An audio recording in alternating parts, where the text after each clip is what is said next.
Welcome back to Savannah by Night here on Nights of Silver Moon.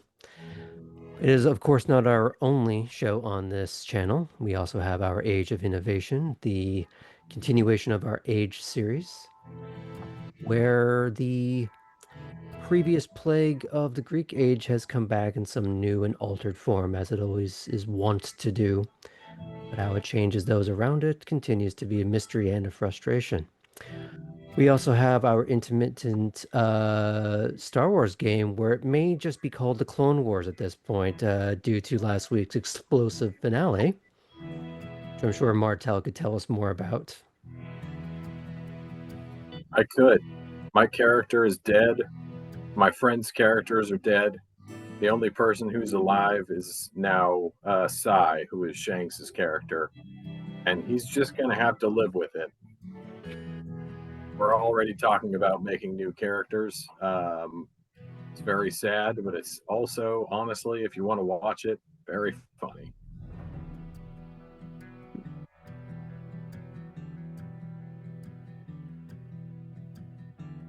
Oh boy. And Kate, I believe you have a stream on Tuesdays as well. Yes, you can find me on Tuesdays at 7:30 Central over on Top Down Tabletop for Embers and Arcanum, a D&D game. Yeah, it's not our only announcement. I do have some other things to say unless anybody else wants to jump in with anything. Any announcements, anything they want to plug? Okay. As many of you are aware, at least I would hope so on this channel of all channels, it is the start of Pride Month. So how do I put this? Lila would do live out lewd or live out loud, whichever one makes you happy. Now, I am not qualified to tell you what organizations to support or donate to, especially in the international aspect here, since I'm not in the US and not all the viewers here are in Canada. So I don't want to direct anyone to any specific organization, but if you know any local organizations you can help in some way, if it's $1 or just your time or simply passing the link to someone else who is more able to give, please do. There are many in your area, there are many in your state or province or at the federal level. I would suggest please look into it. Now, unless there's anything else, let's tell a gay-ass vampire story.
Last time on Savannah by Night, Artem managed to glean a little more from Christiana about the nature and perils of the word coterie, how it can both protect you and entrap you.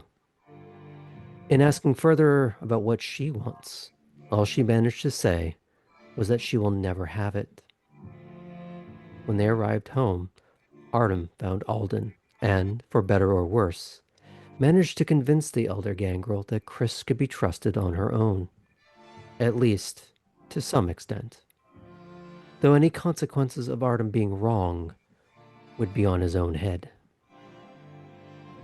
Artem finally went on the date that was cajoled out of him by Yvette, a toreador salaciously intent on his attention.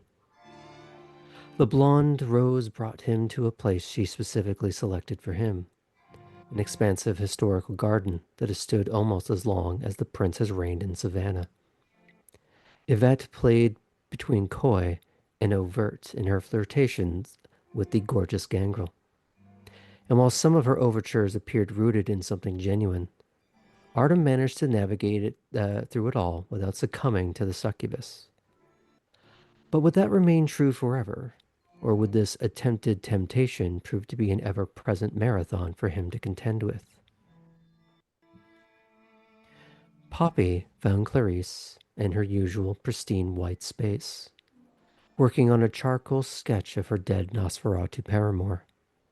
The elder Toreador told her of someone that she wished to introduce her to at Elysium, another clan member with a controlling hand at SCAD. Tylene, as she was introduced, proceeded to earnestly ask about her past and present artistic endeavors, even going so far as to offer her a bit of advice on an ongoing project. Poppy then, perhaps inadvertently, endeared herself to Tylene when revealing a no longer present yet domineering force in her life. Cora awoke to find a set of care packages from back home in Frankfurt. One, the traditional appliance of a coffee maker and a bag of coffee, appropriate to their shared experiences. The second, far more practical housewarming gift, consisted of all the linens one would expect to need, perhaps giving her the opportunity to turn her haven into more than just corporate housing. Seeking out Innsbruck, she managed to finagle out of him the information for a discreet dry cleaner to bring her suit that was ruined by the group's visceral introduction to the sheriff. What's more, he gave her two subtle warnings. If one's hunger reaches a desperate enough state, even the weak old dry droplets of blood on a piece of cloth might just drive someone to a ferocious frenzy. And there have been other kindred killed within the hallowed halls of Winslow. Kate managed an incredibly successful hunt after already expending whatever blood she needed to for the evening, leaving her with a deeply sated appetite and a sense of accomplishment ahead of the night's necessary conversations.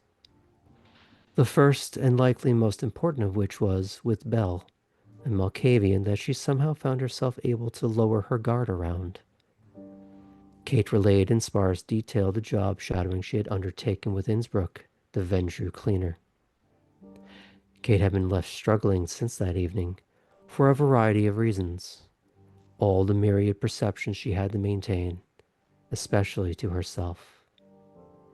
Belle simply, but kindly, told her that she had too many plates in the air, plates that just didn't matter, that it was time to let some of them drop and shatter. And finally, Ellie awoke to the sweet influx of notifications that their petty revenge had in fact gone off even better than expected. A politician's life and career so thoroughly destroyed beyond ever being salvaged that it had become the source of 1,000 memes that day. Emboldened by this victory, Ellie decided to try and get another lesson from Petra, who bid them to join her at Elysium. Giving the junior Nosferatu someone to brag about to the literal news and bask with in the viciousness of it all. However, finding Ellie was still far too easily pushed and frazzled by a simple twist of words. Petra deemed them far, far from ready from their upcoming private meeting with Ava Lash. And so, Petra pushed Ellie towards something even more terrifying, approaching the prince while fully aware that the last person to cause offense was unceremoniously killed in full view of the entire court of Savannah. But before we get to that, let's check in with Tabby, shall we? Now, the first thing we have to do is a bit of bookkeeping for you. Please spend 1 point of blood simply for waking up. You may regain 1 willpower. If there are any further willpower dots that you'd like to reclaim, now would be a time to provide an argument. I don't believe so. Not at the moment. Okay. Thank Are you. you in deficit at the moment? No. Okay, then.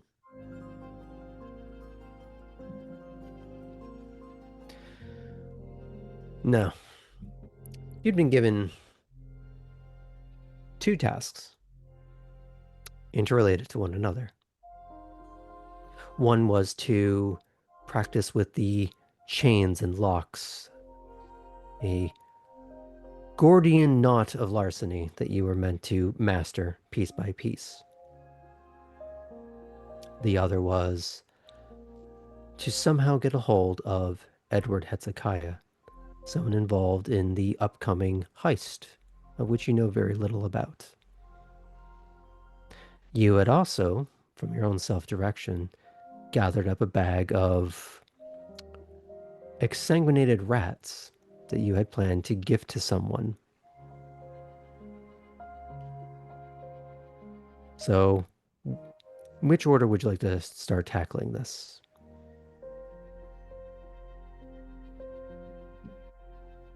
I think, depending on how the knots have been going, Mm-hmm.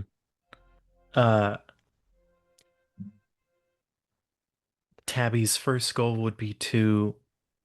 Oh, we can roll for that. That would be great.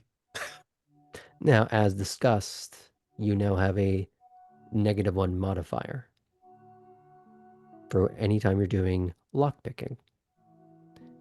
However, continuous botching may destroy the set that's giving you this modifier. So, for your sake, I'm hoping this works out. So we're going to be rolling out of 5. All right. The dexterity and Larceny. larceny. If you I have think- celerity, I do not. okay. If you want to spend blood to increase your dexterity. That would be an excellent idea. Hmm. Tabby's a little thirsty, but it will be worth it. So, adding a dice. Yes. Okay.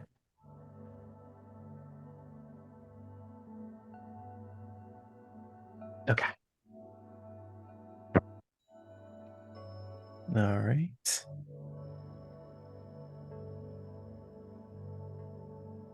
4 successes. 4. Okay. You're making reasonable progress. Oh, wait, -1 modifier. Let's assume it's more like 3. -1 meaning it's a difficulty of 5 as opposed to 6. Oh. Oh, gotcha. I assumed that was a harmful modifier. No. Yes, great. You So yeah, have 4. good lock picks instead of the really crappy ones. Then yes, 4. So 4. Okay. You're making progress. Maybe it's because of the better tools or simply the confidence of having proper tools, creating that, for once, positive feedback loop. You're not destroying this tangled nest of chains and locks just yet, but you are taking it apart piece by piece, finding some of it is beginning to loosen from itself. If you were to keep chipping away at this over the next few nights or the week, you will eventually retrieve the individual strands of chain. the collection of opened locks.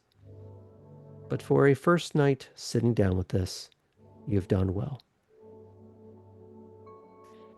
The only thing that may place a small pall on it, however, is that no one got to see it. However, That's all right. despite you being alone in your room, you have a small ship in a bottle adorning what is now actually your room. A place that not only has locks inside of it, but locks on the door to make it your own. Assuming, of course, no one can pick them.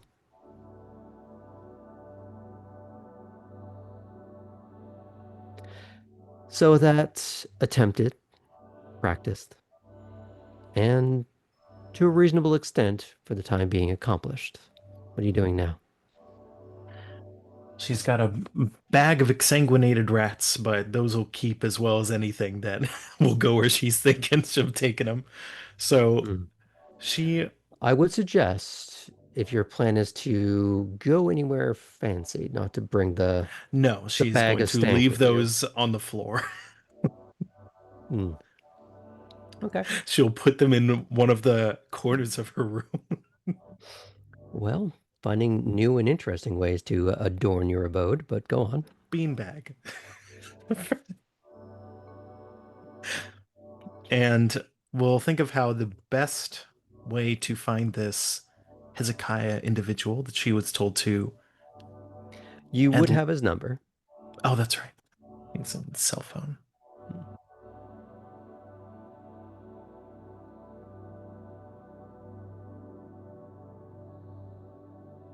You don't need to look it up. I'm going. No, I wasn't I'll looking tell it you what up. If happened. for some reason didn't show up in Control F of his name under my phone, but I will add that later when it's not taking up time. The It wasn't to spy on this individual, it was to get acquainted with this individual, To get correct? better acquainted. Better acquainted. Although, fine line between learning about a person and spying on them. It really depends on how you want to go about this particular task. Gotcha. She will message him. Message or call?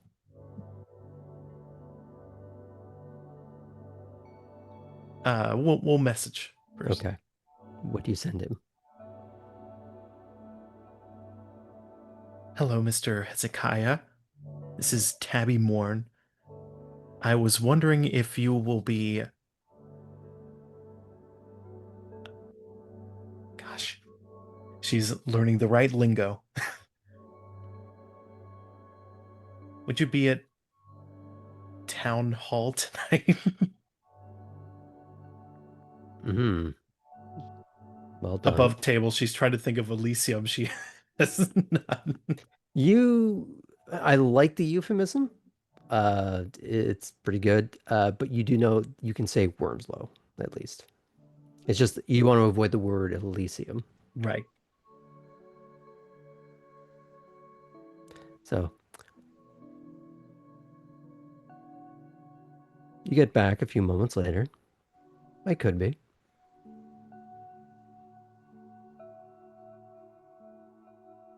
Do you require something?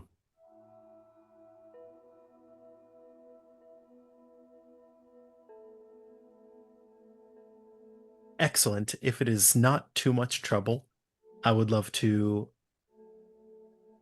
borrow a little bit of your time to more formally introduce myself and pick your brain.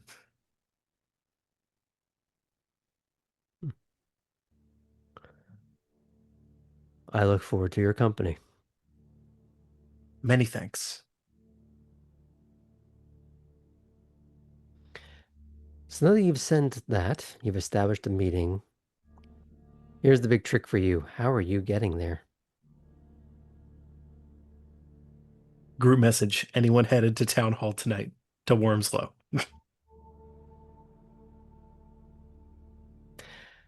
I would say at this point in the evening, because we have to play a little bit of time logic here. We're gonna say Artem is on his date, and I believe at least two of you would probably be in the middle of feeding right now. And so we're not doing any major retcons. Everyone is already at Elysium. So we can shortcut that to being you're not gonna be able to get a ride from them right now. So you're gonna have to find another way. And it takes a real long time to even go the avenues of shortcuts under. Oh yeah. And you don't know the exact route. And you know that there are complications from the fact that it is an island. You don't quite know how they're all pulling that off. You know some of them drive there. You don't know any other tricks. Messaging Lila. Hey Lila, is there some trick to getting around without a car?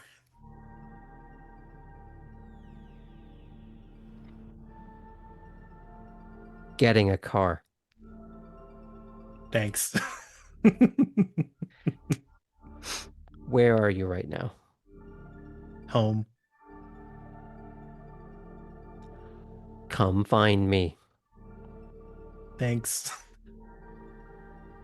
And leaving the new beanbag that is only going to be there for a little bit will That's a new permanent fixture in this room, isn't it? She'll get rid of it, she swears. Now, above the table, just have we experience something called executive dysfunction? Definitely to some degree. Yeah, okay. So that's going to be there next to these the longer she milk. leaves it there, the more it'll actually become like a beanbag.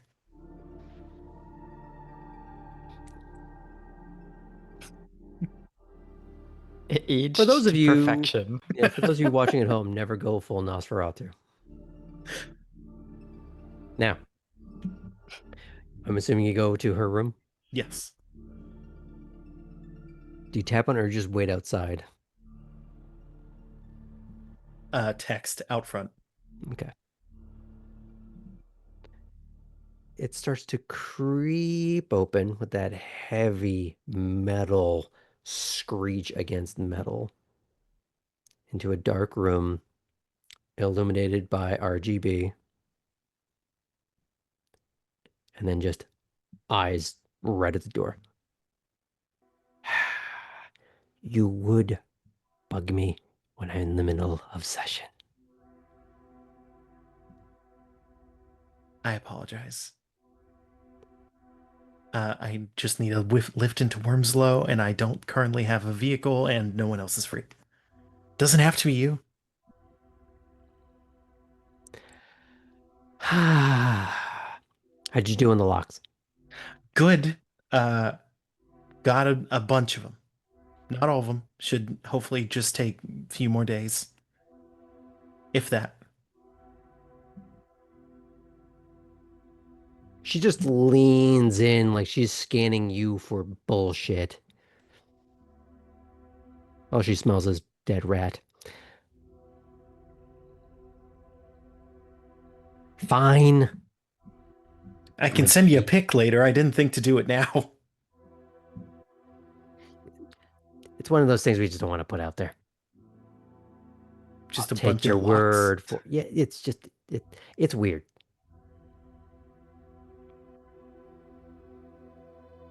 Like that's the kind of picture that people put up as Exhibit A. It's perhaps the second least suspicious thing in my room. She comes out with her keys, and she is throwing a leather jacket onto like a very silky nightgown.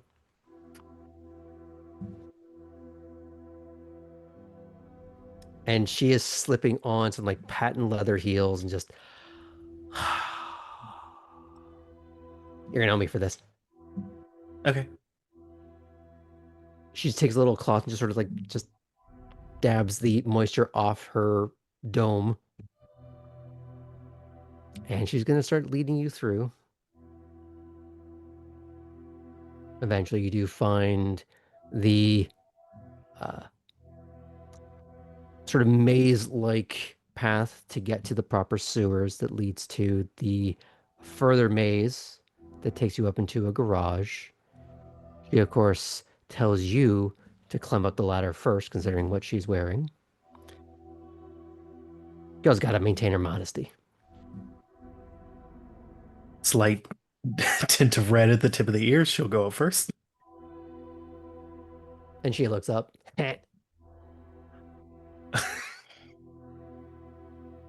More red. She'll keep going without saying anything. And when she gets into the car, sunglasses on, but down just so she can see over the rim. Buckle up, bitch. And off you go. Yeah, there's some G-force. Now, we'll pick back up with that mess in a little bit. Because we're going to pick up with a different one right now. Kate. All of us anticipating who is going to be called Who the is next that? miss. It's my turn.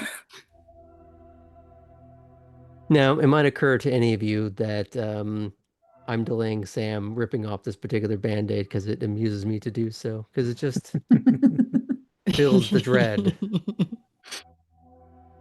Just a little bit. It's like that moment in school where you don't want to give a presentation, but if you just do it first, you can get it over with and not have it weigh on you the entire class or the entire week. I'm not that kind. Kate, was there anything else you wanted to say to Belle before you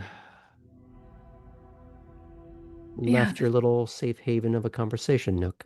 There was just one thing. Mm-hmm. So, Belle, where do you go to relax? 'Cause so far I just have a couple of dive bars and I don't know if that's your scene. Hmm.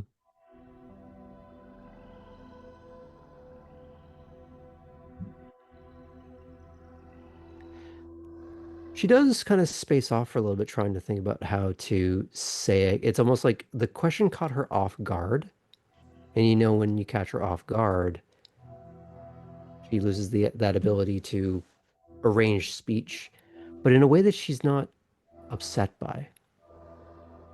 Seems like the question just put a smile on her face, but the unexpected part of it is keeping her paused for a moment. Finally, she sends back a text, still a little smile on her face. The opera. They have that here.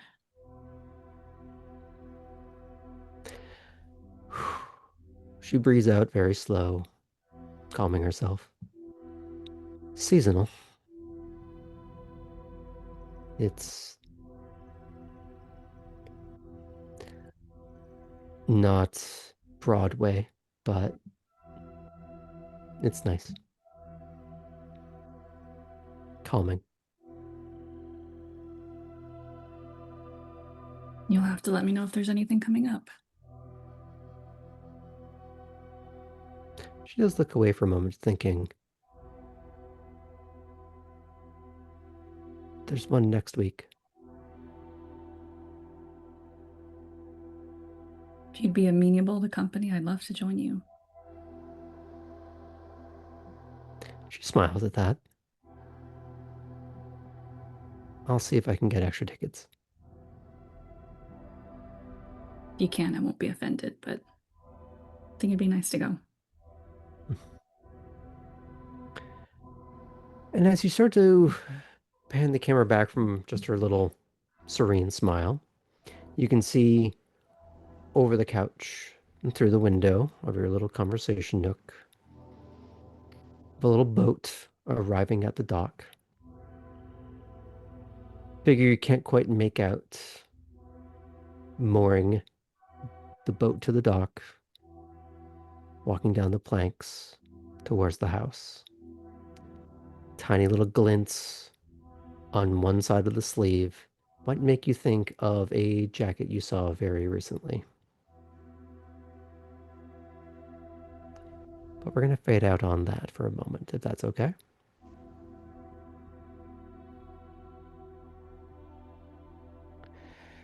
Ellie.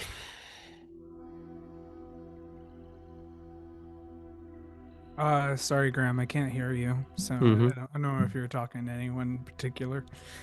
Well, it's going to be a real shame when Ellie dies, y'all.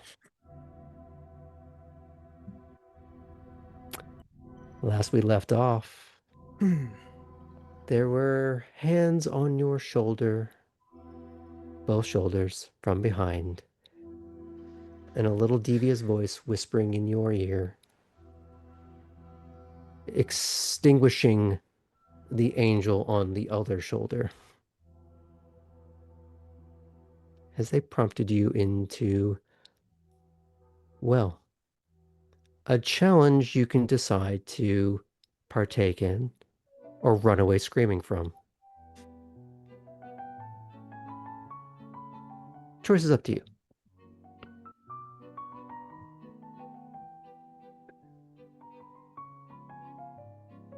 How many respect points do I lose if I run away screaming? All of them.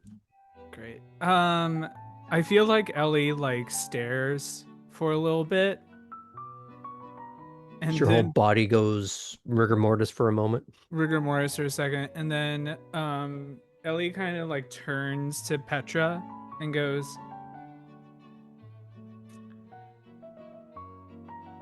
"Do you have any conversation topics in mind when I just show up to the prince?"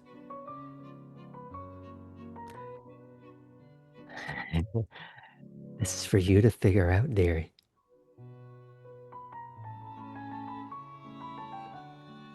I give you the challenge. You figure out how to accomplish it.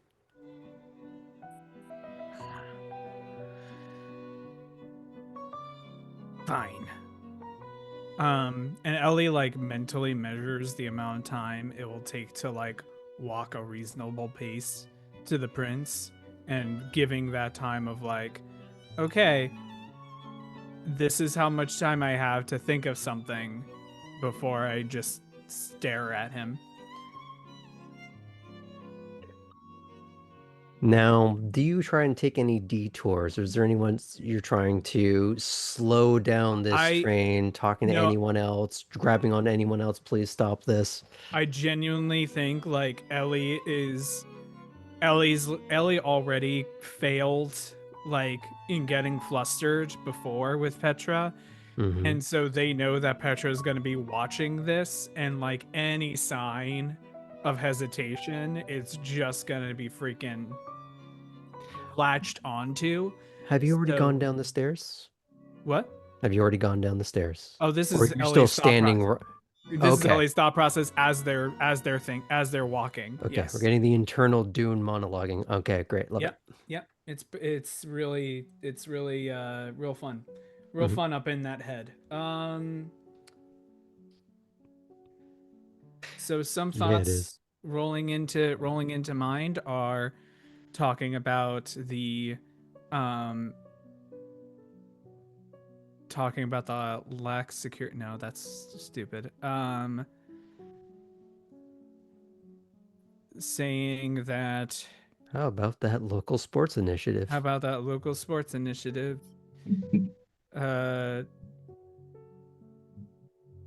Haven't been. Could talk about my uses, but then I'm not sure if the prince already might be made aware of my uses. Could be talking about.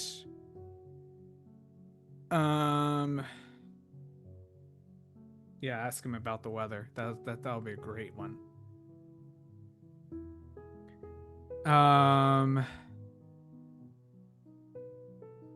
Okay. Man, was really banking on Petra having a suggestion. Okay. Here we go. I'm just gonna go for it, and something's gonna come up. Do you say that, or is it just what you're thinking? I think that's what Ellie is thinking. Okay. She starts to push you away from the balcony towards the doorway and hopefully towards the stairs, but she does not cross the threshold. She lets you start making your own steps from there. She returns to the balcony. She leans forward and takes out little, well, opera glasses so she could watch the proceedings that much closer.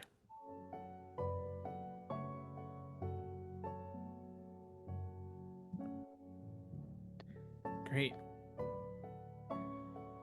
It's not every day someone gets to create their own performance that they get to watch from an appropriate vantage point. Mm-hmm. I'm so happy for her. Mm. Such a joyous night that she'll remember forever. She won't be the only one. Mm-hmm.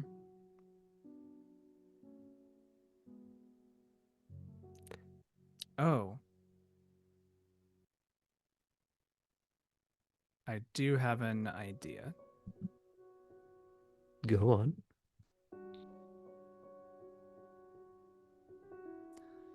I feel like I'm aware that but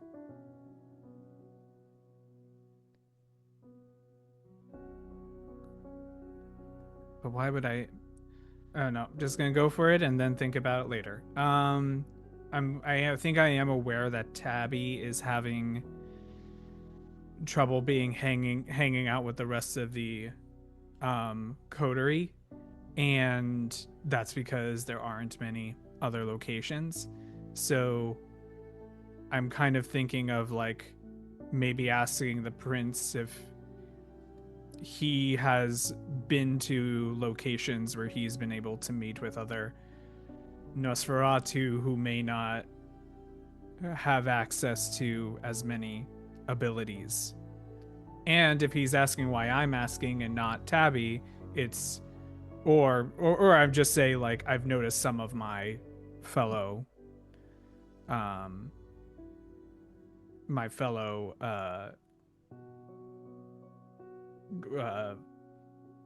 my fellow group can't really access it.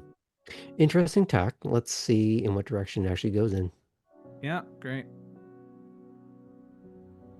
So you start filtering your way through the crowd.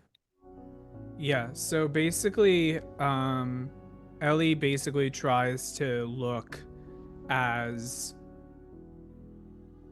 direct but non-urgent as possible, as if it's like, you know, not a like An clear arc they in know where his they're going. direction, not a beeline. Yeah, exactly. So are you trying to take into consideration anyone else who might be around? Or are you simply just trying to create a soft delay? How aware of your surroundings are you right now? Oh, I think Ellie's trying to be aware of their surroundings mostly because they don't want to just walk up to the prince and find out there's actually a line of 5 people that were waiting.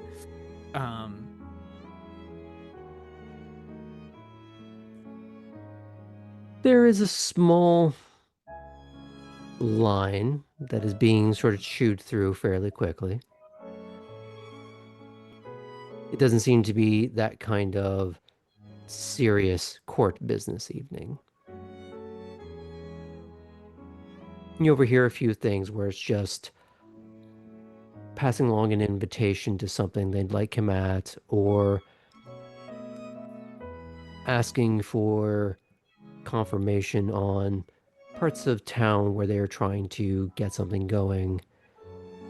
Very small, very businesslike, nothing terribly tasty.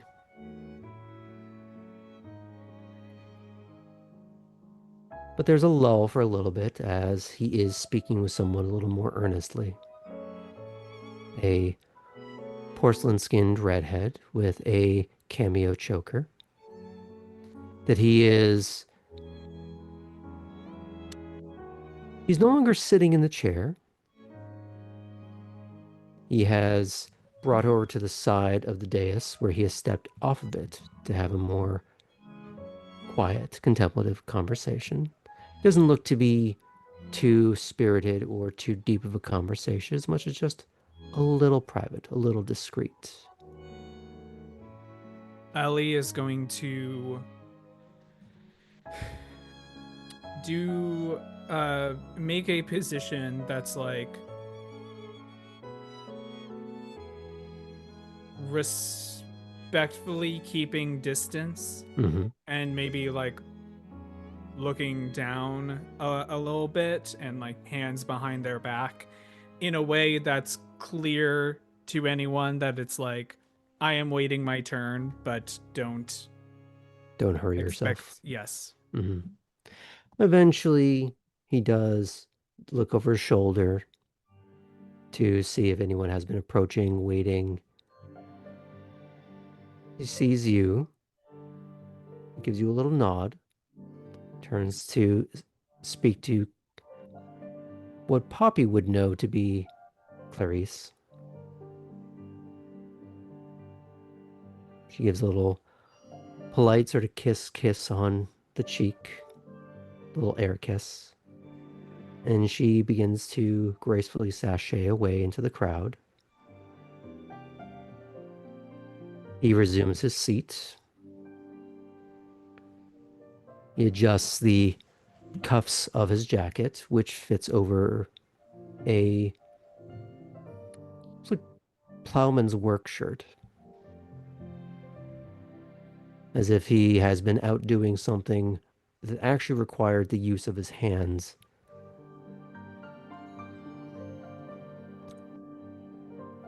He looks at you for a moment as if searching for your name in some sort of mind palace. L.A., was it? That is correct, my prince. What brings you to court tonight? Well, there are multiple people I've been talking to, but I was thinking that I would approach because I suppose I'll start out with a question. Do you, beyond here, tend to socialize with other members of my association?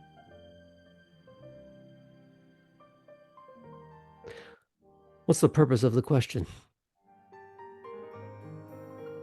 Well, I have been speaking to some of my fellow associates, and not all of them have. Well, they've been interacting with other members of other clans, and they have difficulty being able to interact with them outside of very secluded places because of their lack of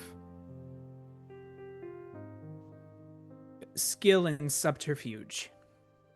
And they give an example by doing a quick change. I would tell you now. Oh, yes, that would be a bad thing. Yeah. So Ellie This is where it's a moment of above the Yeah. table, using your words, not what Ellie will do show and instead, tell is not a actually. good thing here. Yeah, what Ellie will do instead is actually do the will show with their hands like The pantomime. the pantomime of Mhm. of it. Unfortunately, the necessity of the masquerade requires them to either be good at that particular skill or not put themselves in the eyes of kine. this is unavoidable. Yes, I was fearing that would be the answer. Because I imagine it's been difficult for some others of my kind to be able to make interactions as a result of that, but it seems to be a unfortunate circumstance of the masquerade on that front.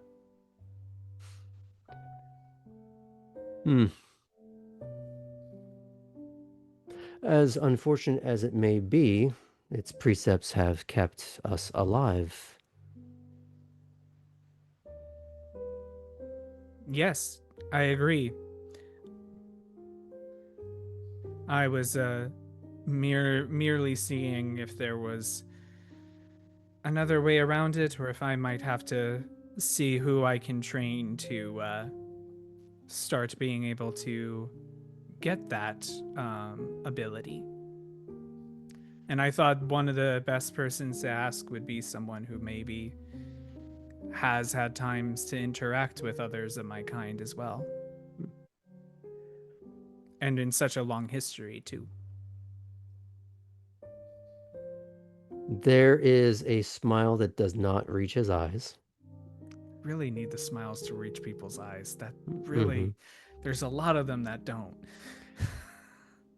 You get the impression, I would say, that the flattery is cute, but it may not be landing the way you want. Great. I'll give you for free that he's not me- insulted. Yeah, I was like, put in notes, never ask a vampire their age. Got it. It's more a case of excessive flattery doesn't always work the way you want it to.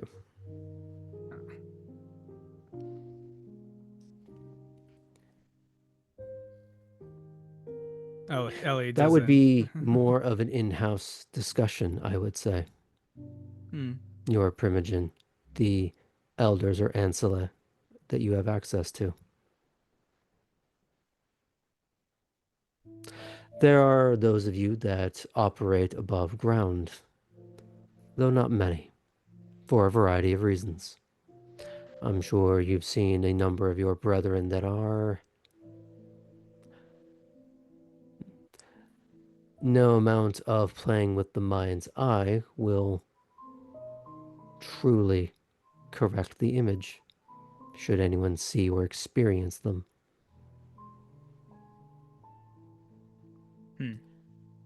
So the shadows, or establishments you acquire on your own. But this is why Wormslow exists. A place for us all to exist out in the open. Not just within the halls, but on the grounds itself. A rarity, even among Elysia. And I, as many others, appreciate that we have this space to do so. Is there anything else you would ask of me while you have my attention?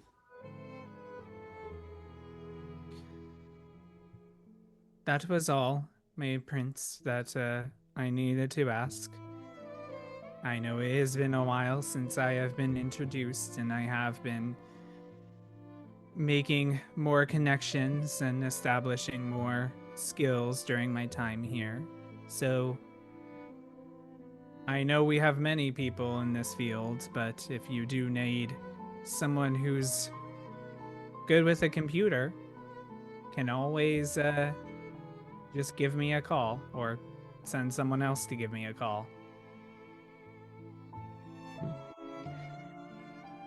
Well, such an offer may be of use at some point. Thank you. You're welcome.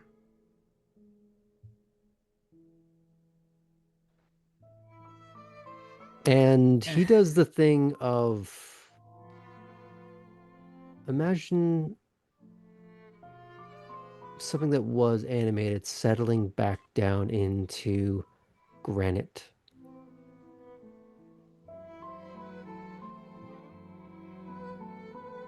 And Ellie does a nice little bow and then turns away and walks outside into the backyard where hopefully no one is there. Oh no, wait.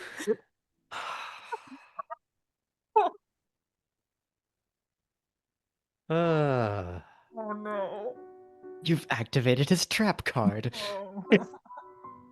I'm If you so thought- happy right now. If you thought the prince was the landmine here, you haven't been paying attention.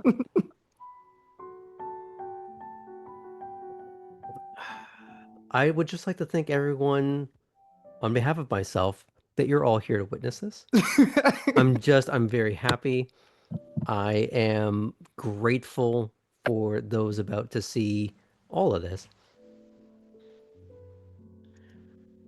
As you were heading outside, you don't make it to the door.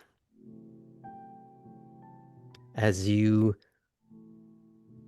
Actually, I'm going to have you roll perception alertness at a 7.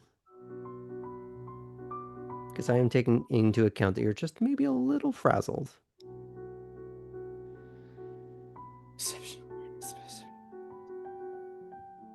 While I get my You got sheet this, up. babe. Okay. Ellie, go. Don't let it go. I don't think he's got this. I feel like Pretend you're not a Nosferatu. And botch. pretend I'm literally anyone else. Is this worth a willpower? Is this worth a willpower? Think a willpower. I don't know, will but use I'm rolling another something point. too, so... Well, then I'm screwed.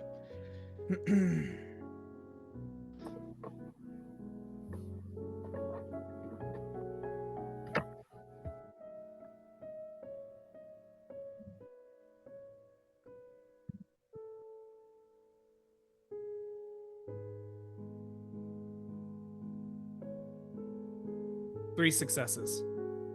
Okay.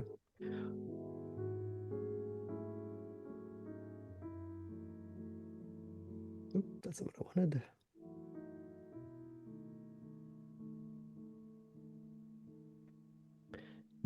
You're very lucky. But not that lucky.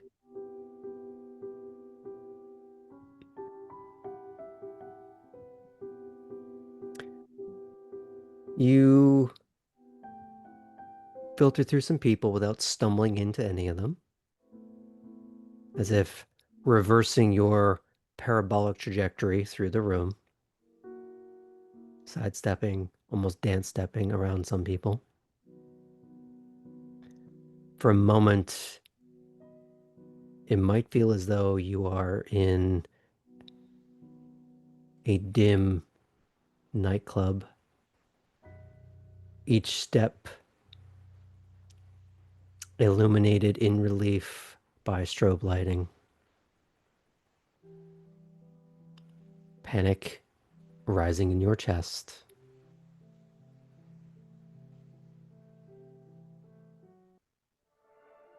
Shattered by you bumping in, literally, against the chest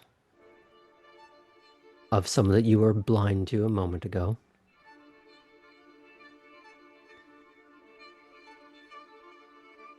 Your first blink back into reality. The row of metal studs on leather. And a wild, billowing tangle of curls. Freshly windswept. Hi, Ellie. What's wrong? You look scared for some reason.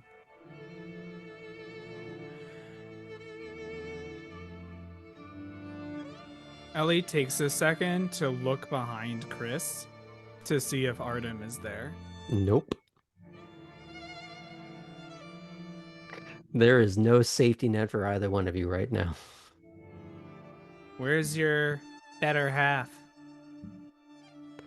She starts to walk around you slowly like a predator. Getting that slow Doppler shift with her voice.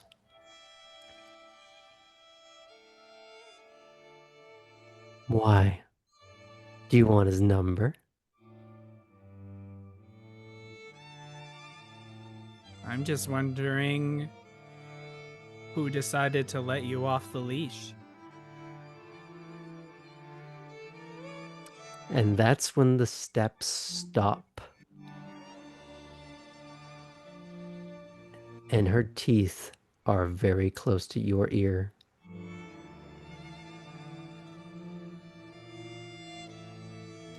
Very brave to say inside.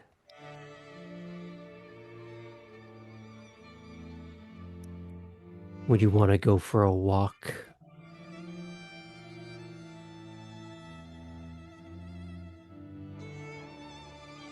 Or is that spine leashed to this building?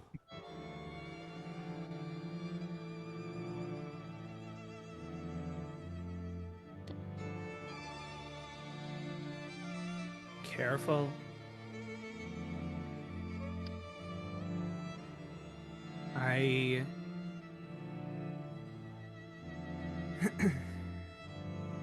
Be careful, Chris. Let's go for a little walk then. I want to After see. you.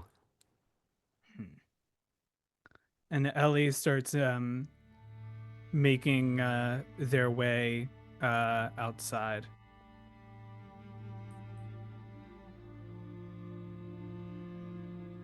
So let's fade out on that for a moment.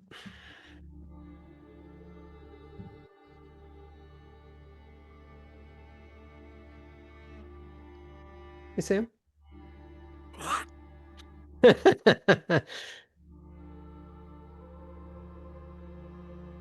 Lovely. Now let's check in with Cora. You had just put your bag in the car, Yes, I did. and you were trying to find Leland for your session. Ah, of course. Yeah. You send him a ping, and he meets you at the base of the stairwell in the lobby. He brings you upstairs, finding another, not quite the same nook that Kate and Belle occupied earlier, but something similar. You know that the vast majority of space within Wormslow is meant for little parlors and saloons and other versions of a sitting arrangement.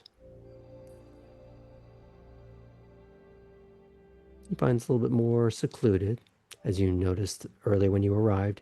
It's not a very busy night, but it's also not a slow one. Oh, please. Have a seat where you please. Of course, sure. I think Cora sat on the couch last time, but she's going to go ahead and have a seat on one of the chairs this time. Just sort of cross her legs.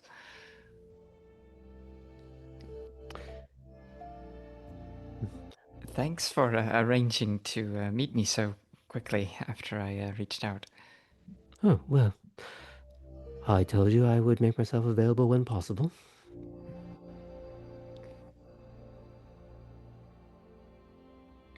Right. So anyway, should we just get started, or How has your evening been so far? uh, decent actually. I received a couple of packages from back home, which was very nice. went for a little stroll, managed to get something to eat, and then I found my way here. Hmm. Huh. Sounds like a fairly even-keeled evening. Yes, largely. But I have the sneaking suspicion that's not why you wanted to reach out to me. No, so of course, things with, my particular manifestation of our curse, it's fine for now. Mhm. What I'm having a bit of trouble with, and please don't think Essen did a bad job, because he did just fine teaching me, but I'm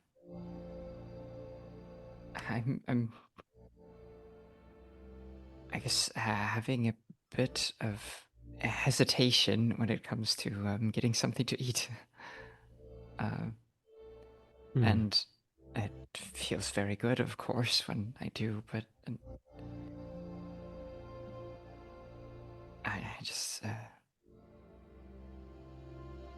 I'm finding some of the more casual sorts of encounters that are necessary to make sure that you're well fed. Not always so easy for me emotionally. Hmm. Well, I suppose a great many hurdles in your first years are simply coming to grips with the needs must mentality. Mm. We live in complicated shades of gray. But you have a choice you have to make. Either in some form or fashion, acquire what it is you need, or starve and become a liability to yourself and all of us. Yes. Which is not something I ever want to be. So, of course, that's why I've decided to reach out. Hmm. Well, fortunately for you, it is a common affliction among the young, and occasionally something that, as people play jump rope with their morality as they get older, they still struggle with. Truth be told, if they didn't struggle at all, I would question whether or not they were sane enough to exist among us. Hmm. Yeah. I'd ask if this was something that you'd ever confronted personally, but I know, at least among mortals, usually a therapist doesn't want to answer those sorts of personal questions. So I tried having a life coach for it and lasted about a week. Well, in this particular case, I would say answering honestly would be to your benefit. Yes, of course, we all have. Anyone who says any different is a liar or a monster.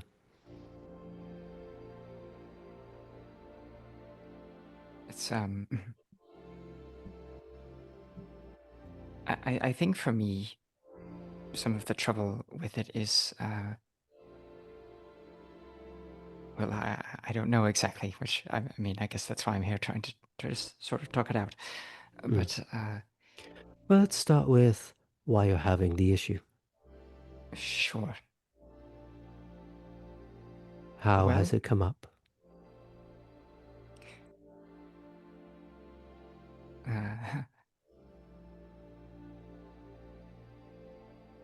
so moments when I'm watching my friends here, the other new bloods,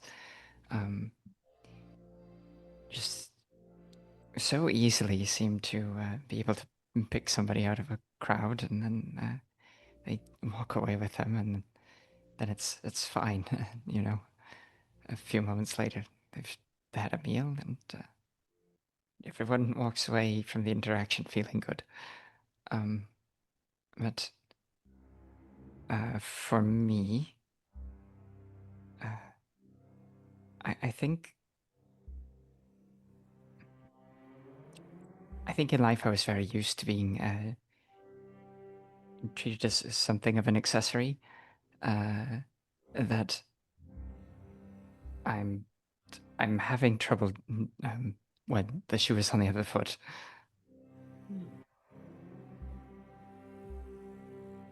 In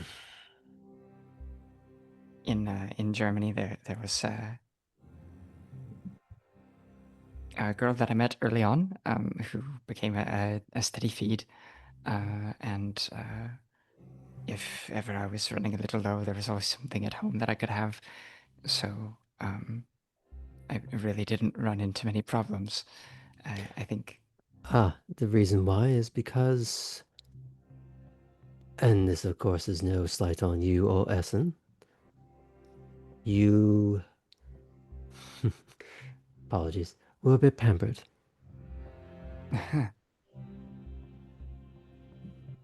You had easy access at home. You found someone that you could be attached to early on. So hunting became a muscle you never had to flex, and therefore it is now atrophied.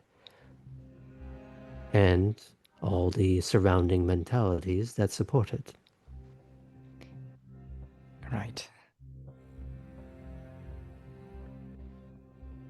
But you have been doing a bit of feeding, a bit of hunting since you've been here, yes?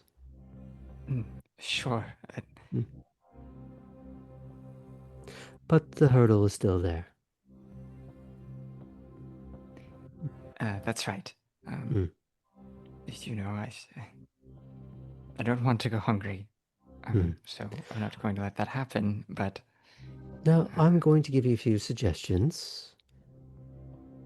They are not necessarily serious suggestions, merely things I know people do, have done, sometimes rely upon, but is not their mainstay. But it is an avenue. Okay, I'm all ears. Well, there is the always popular meeting people at nightclubs. Dim lights, dark corners, hormones flying around the room. Makes for an easy time.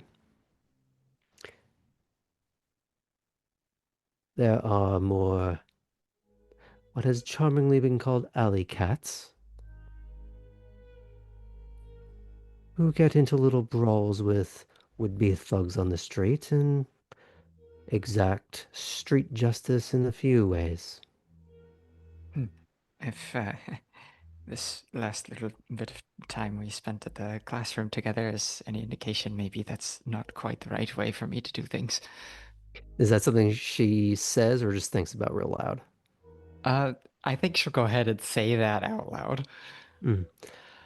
Well, perhaps it just means you need to get a bit better at it, or that will never quite be your, well, milieu. But at the same time, good to have that particular skill in your back pocket for when desperate times arise, and they will. The longer you live, the more the law of averages plays against you. As safe as you may play things, circumstances will conspire. Better to paint the world in a broader palette than a single color. With that, Cora thinks of the just cascade of colors that she got to see driving down the lane to Wormslow as All the seasons I'm unfolded. so glad because that's exactly what I was trying to do.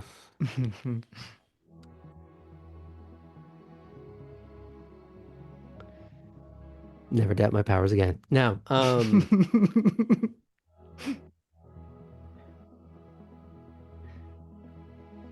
I understand the discomfort, the distaste, but it's one of those things that gets easier the more you do it. The question is whether or not you can force yourself to do it those first few times to get over the culture shock, I suppose. Sure. An angle, but has its own risks. Take a friend. Perhaps one of your fellow neonates that you are more comfortable with, or an ancilla that you are feeling as though could look out for you. Though, going with an ancilla or an elder, God forbid, could leave them having you in their pocket. Right. Better to go with someone that you're on more equal footing with. Sure, I'll have to see if any of them don't mind me being a third wheel. So one that's Some may maybe a find little that lopsided. Some may find it a bit of a bonding experience. Well, Chris already did take me out once. That's a way that I managed to get a snack. It was nice. So it went well. I think so, yeah. Now, you don't want to rely on her either, but you could either ask her again to go for a little trip or find someone else in that same age range. Of course, yeah. But of course, if something were to happen, this is where being in pairs helps. That's Either another good to point. look out for you or to help you figure out what to do next. Being on your own when mistakes happen is usually what leads to causing more mistakes.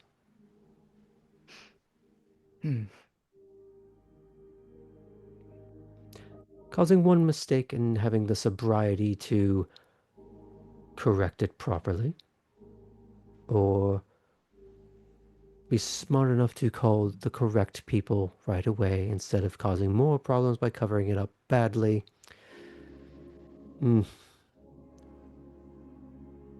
It's a bit messy. You know, most things in life I solved myself, but maybe a change of direction is important. Self-reliance is good, even the goal. But think of this more as having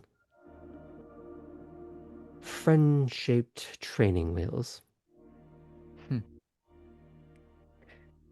All right, that is that's Assuming, something of I can course, you do. even trust them. So far, I think so.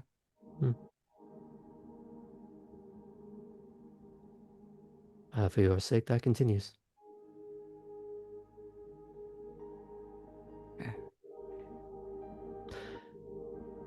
But is there anything else you'd like to ask me while you have my attention? Goodness.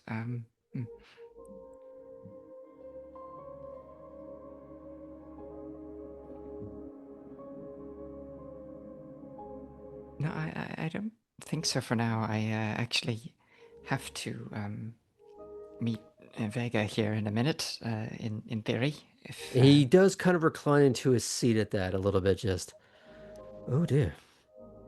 oh no, it's nothing I've done exactly. So I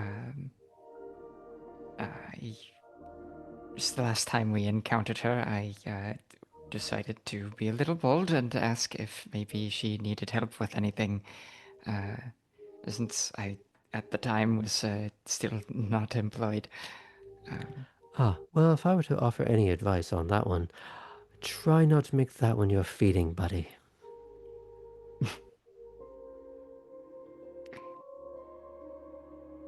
Any reason in particular other than the fact that she's the sheriff?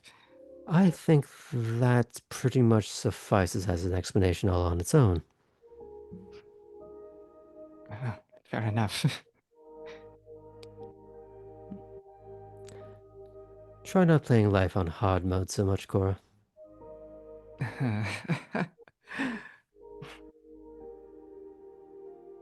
I think we're going to need another few sessions for that one. We'll get there. The beauty of having this much time is you have time to work on your problems if you are honest with it. Right.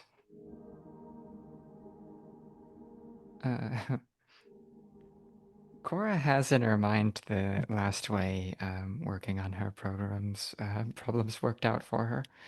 Mhm.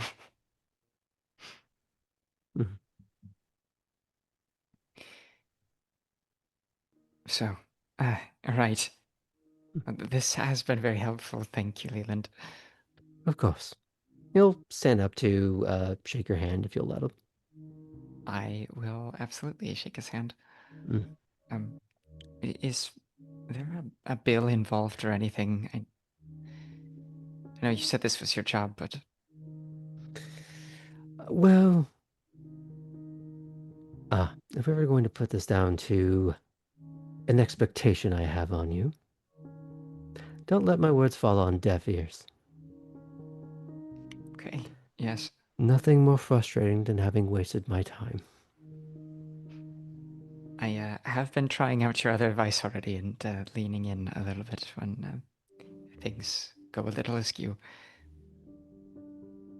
That's all I ask. Thanks again. Gives you a little nod, and he gestures for you to step out first. I do so. As you are starting to walk along the upper floor, perhaps lost in a bit of thought, processing. Absolutely. Yeah. I'd say mid-thought, a little bit of that disembodied hola. Is she over my shoulder like last time? We'll find out when we come back to that. Because we're going to fade out and pop on over to Poppy. Now, where did we leave off with you? You had just talked with Tylene. Had you gone to have any other conversations? No, but she told me that connecting with Harlan might be a good call, as he works with metal, and that might be something. But I hadn't stepped away from her yet. I discovered that my outfit was a fail, but she felt... Wasn't the outfit. It was your modeling skills that needed a little bit of work. But great. that was before she had gotten the number from you, and you had revealed a little bit of something personal, whether or not you meant to or not.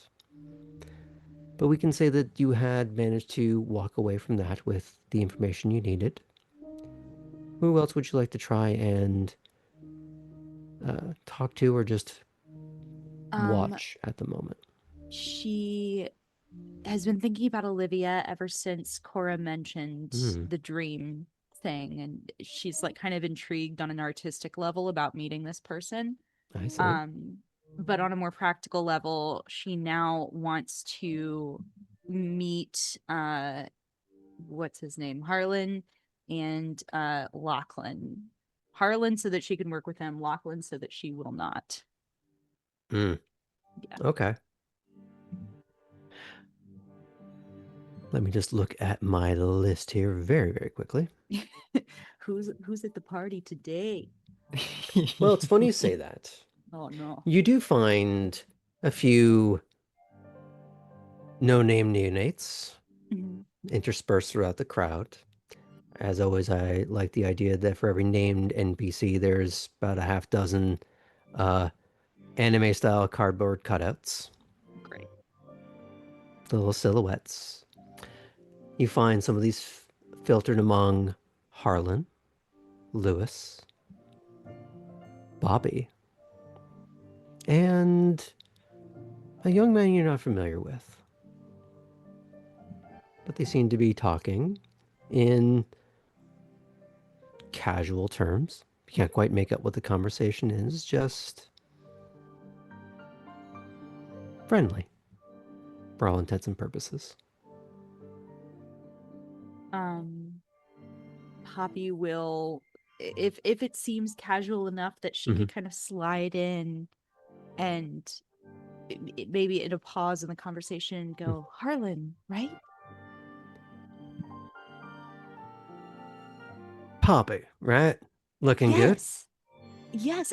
I don't think we've properly talked to each other at all. And hey, Bobby, I know you. Hi, Small. Hi there. And she's cooler than me. It's fine. Lewis, I also don't think that Poppy has had like a proper conversation with, but he's always with Harlan in the spaces that she's adjacent to. I feel like he's been pointed out. Maybe the name's been filtered to her, but maybe not a proper introduction. Then she'll extend a hand as well to Lewis and say, "Hi, Poppy. It's nice to officially meet you." Oh, hi. And hi. Very politely shakes your hand, and Harlan looks over at the other gentleman that's in the group. He goes, "Oh, this here's Paul." Paul, nice to meet you, Paul. And he kind of actually like sits up just a little bit, trying to straighten his jacket just before reaching out to shake your hand. Oh, pleasure to meet you. What kind of jacket is he wearing? It is almost like a TA's corduroy jacket with the leather patches. Okay. Poppy will say, "I like your jacket, very professorial." Oh, you know, it's nice you say that since sort of like the perpetual student, so. Are you? Oh, well, what are you studying? And he kind of pays a very nervous glance over to Harlan and goes, "You fucking did this to yourself, tramp." Are you a student of life or an actual student? Thaumaturgy. Thaumaturgy. That's incredible. Okay. I see you. That's awesome. And he doesn't really quite know how to stand now. What do you do? Oh, I'm an artist. I could have guessed. Thank you. I think. Yikes. But I also work over at Do you Nico's say that part jewelry out shop. loud? Yeah, she does. Yeah. Roll perception empathy for a second. Sure.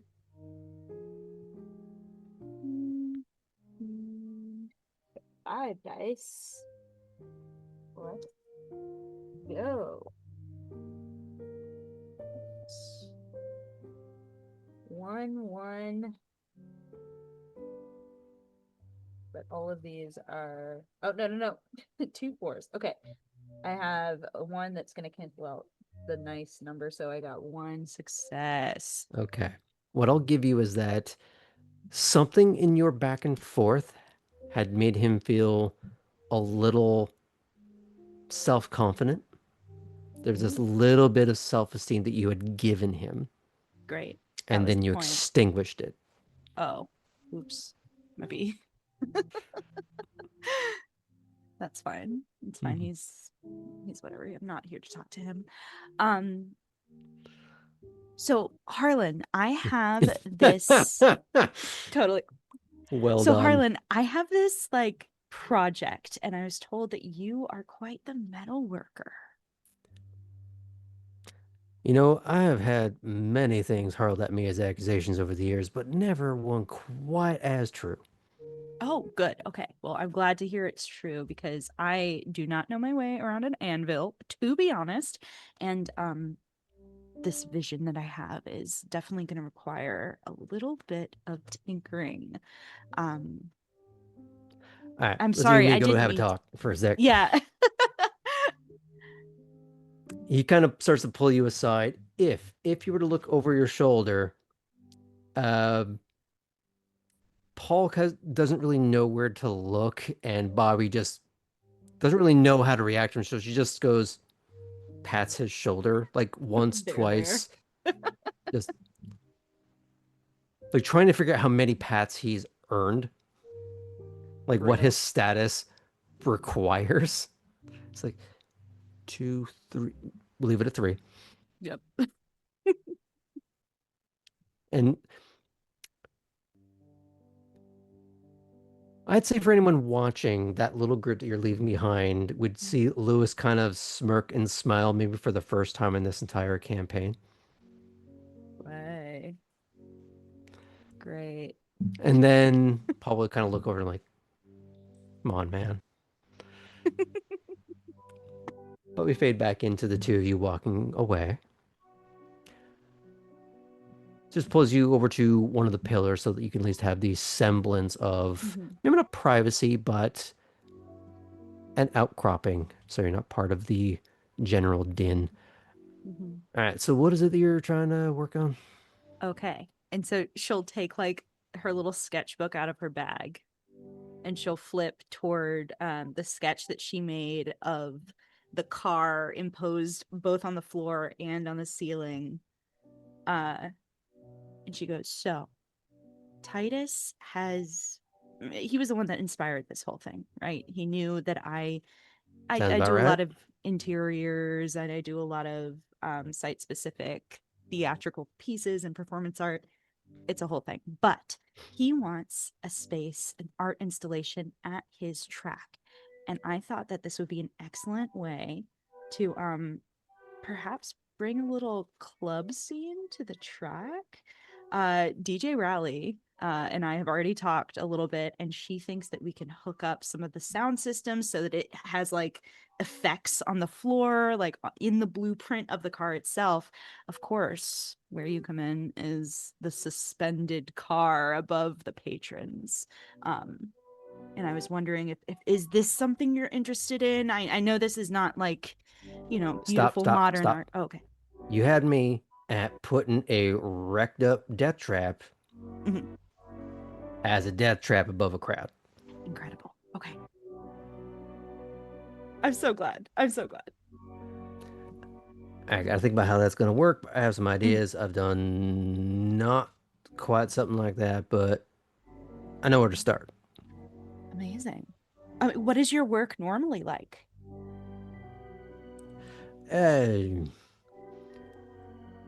He's gonna take out his phone. He'll show you a few pictures. Some of them are the usual expected metal abstracts. Some of them look like they're cobbled together from scraps to create a shape. Okay. Some of them are like, using detritus to create a very ethereal angel. Great. That sounds good to me.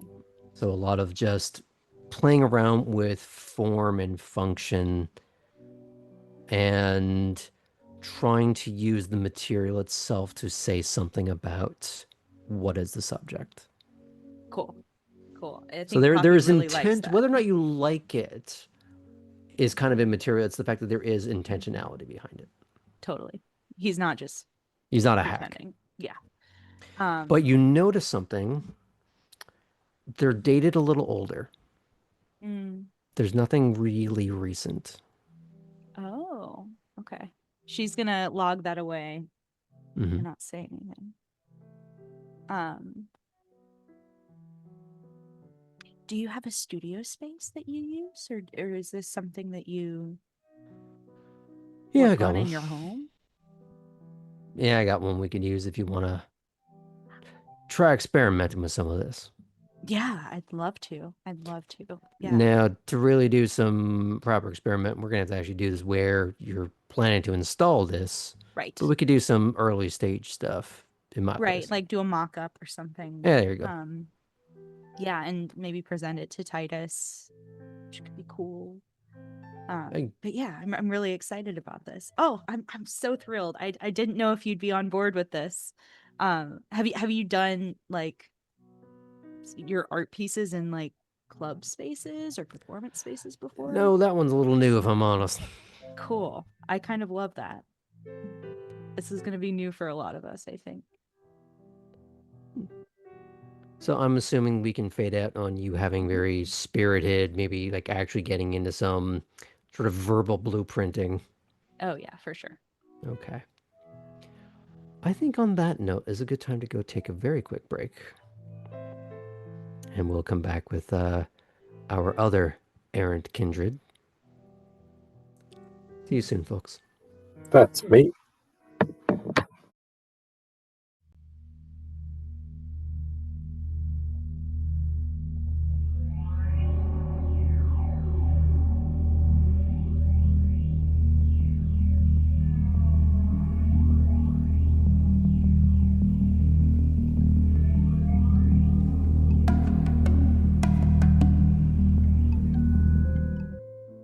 Welcome back to Savannah by Night, where we rejoin our Neonates at,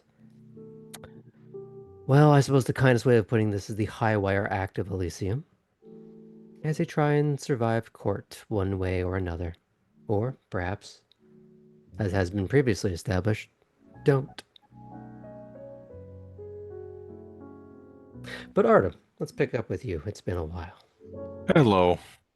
Good to see you, buddy. Good to see Now, you, buddy. You just went on a date that you were less than enthused to go on. It was an obligation for you. Not even one you probably even understand how it became your obligation, other than it just was. All true. Mm-hmm. You've dropped off Yvette at Forsyth Park. Were you heading anywhere particular from there? No, I think we were just going straight to Elysium, Graham. Okay. Did you call ahead to anyone that you want to see, that you want to get the attention of, either from the group chat or from one of the other people who are known to frequent the place? I will probably...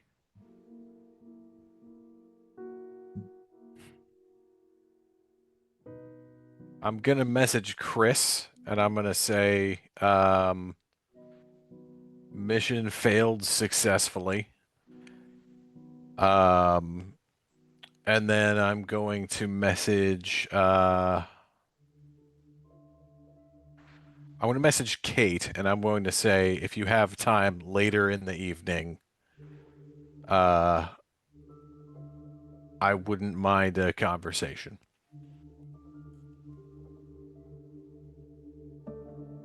Kate, I'd allow you to respond to that.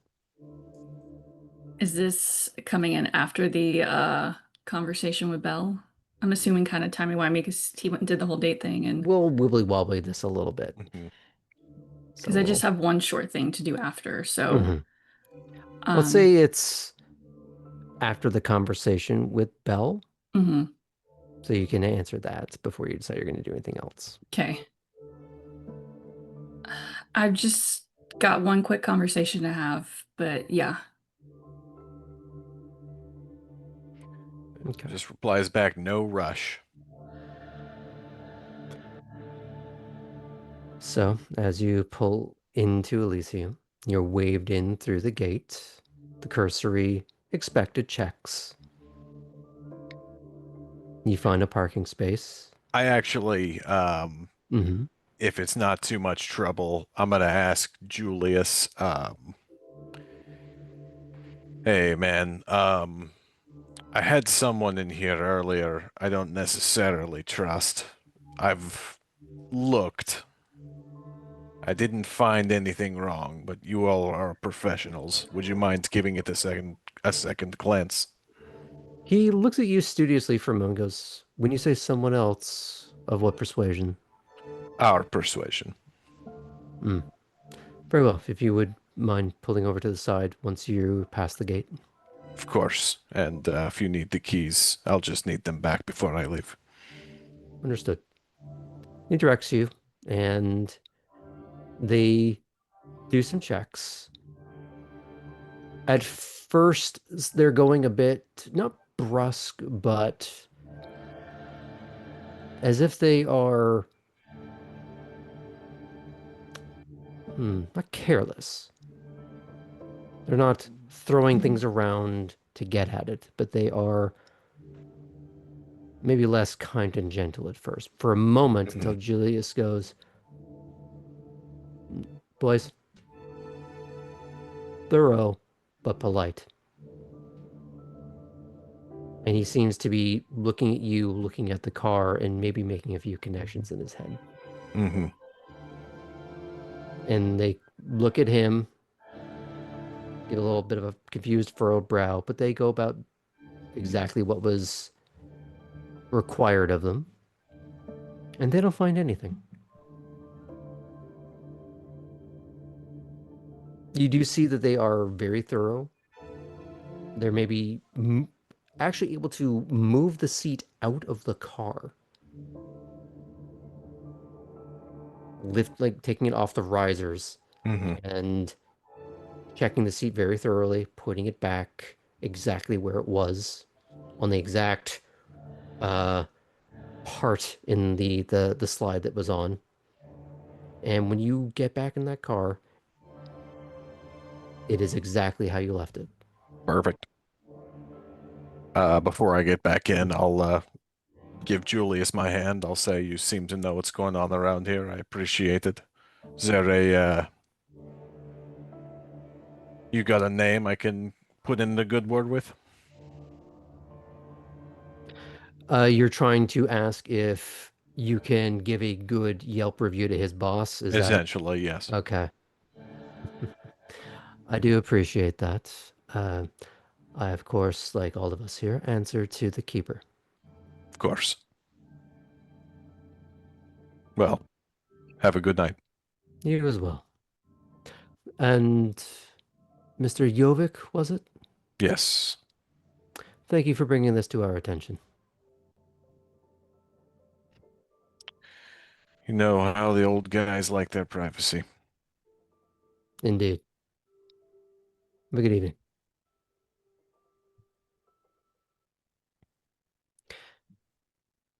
Now that was unexpected. Nice.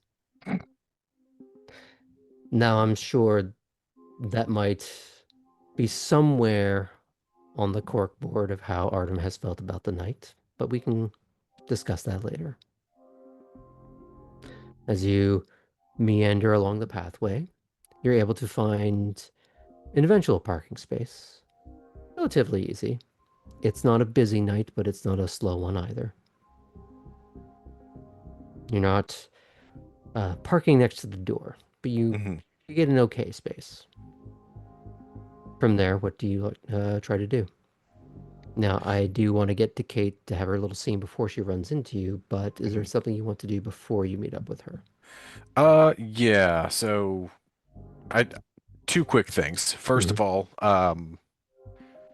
I've been forgetting about it, but I did take the advice that Mr. Atherton gave me to heart. So I have just a gym bag full of clothes that I can keep at Elysium, presumably, and have something to change into in case, I go hunting, I need to be presentable later, right? So I've got my gym bag. I'll take that in, see if Bruno needs to give it a once-over. If he does, great. If he doesn't, I'll just walk in. He doesn't, but he does call over someone else to do that. Okay. It's like his job is door. And He doesn't want to take his eyes off of that. Sure. And there's another presumed Elysium guard who takes you aside. He doesn't bring you into the house yet. You're not being barred from it, but it's a case of let's just take you aside for a moment along the outside of the house, so you're not obstructing traffic. And just a very quick once over. It's just, good to go. Yeah. It's just like, Now, mostly I know nice clothes, you're not sort actually of. hiding anything, but Right. I feel like Artem is refreshingly devoid of artifice. So I'm assuming you're trying to find Atherton. That's probably, yeah, I should do that too. Yes. Okay. You look around for a little bit, and as is fairly common, as people are filtering in, he seems to find his way to you quickly. Whether or not you get into the main hall, up the stairs, he does find you eventually. Ah, Mr. Yovik, how are we this evening? Mr. Atherton, we are doing quite well. If I may, your doorman, it was Julius or Julian? Julius is the one that's at the Okay. gate. Bruno's the one at the door. Yeah. Your man, Julius, has been a big help for me tonight, so I wanted to give him his due. Ah, well, I am very pleased to hear that. I take great pride in the people in my employ, so it does me well to hear that they are doing a fantastic job. Well, and they are. You gave me some advice a couple of nights ago, and I have only just now been able to put it together. And he kind of shows him the bag. Where should I put this? This is just extra clothes. Ah, well, allow me. And he does lead you through a few of the hallways, a little more off to the side, but it looks like a coat check. Mhm.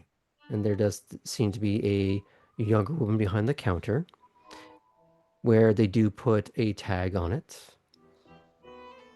And they give you a corresponding number. Like a little, not quite a poker chip, but a little something with a number on it, something solid. Mhm. Now, it is, of course, incumbent upon you to not lose that. Of course. But this is one of the services we like to provide just to keep things as, well, clean and easy as possible. Mhm. If there's Now, anything you need from me, of course, let me know. well, all I ask is this service is not abused. Yes. That no trouble is created for myself, the establishment, or this nice young lady. No plans on doing any of that. Oh, I would never expect any such problems to arise from you. I appreciate that. But yes, is there anything that I can help you with before you get on with your evening? I don't think so. Thank you very much. I just have a couple of minor things, and I'm either just going to socialize or just read tonight. Ah. Well, if you need any recommendations, Lump may be able to provide a few sources. Sure. I don't know if you've met them yet. I don't think so. Ah, well, I'll let that happenstance take place as it does. Sounds good to me. Right. I am just going to touch back over to Tabby real quick. We'll get to Fulton in a moment. Tabby, you are riding shotgun with a strangely very well dressed Lila. Although it seems more like well dressed for a fun night in. But she's accessorized in such a way that she's found a way. At the gate, they are stopped by, of course, Julius. They look at her. He looks at you. Ms. Morn, so good to see you again. I wish I could hear you, though. And you too, sir. She just waves at him, and they're waved on through. You trundle up the pathway, find a place to park. Is there anyone else that you're trying to get a hold of tonight before you trying to find Edward? Any of the group, any other NPCs? Sorry, just dropped my keyboard. Mm. It's all good. Typically just seeing who else is here. I'm imagine Olsen is not here. Orson. No. Okay. Then she for sure might forget that she has but she at least left it at home, right? The it's the crunchy bag. I don't think Lila would have let that into her car. No, probably not. In fact, it's a kindness that you're left in the car. Equal gross. Mm. Yeah, she will see if Hezekiah is there. Okay. Do you try to text him, call him, or do you just try to look around? She will message him. Mm-hmm. Okay. I've arrived and am wandering around. Where are you so that I can come to you? You get a text simply saying, meet me upstairs where we met the first time. Excellent. Thank you, sir.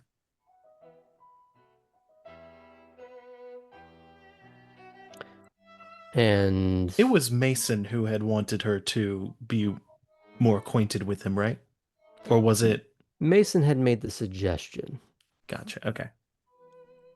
Rather forcefully.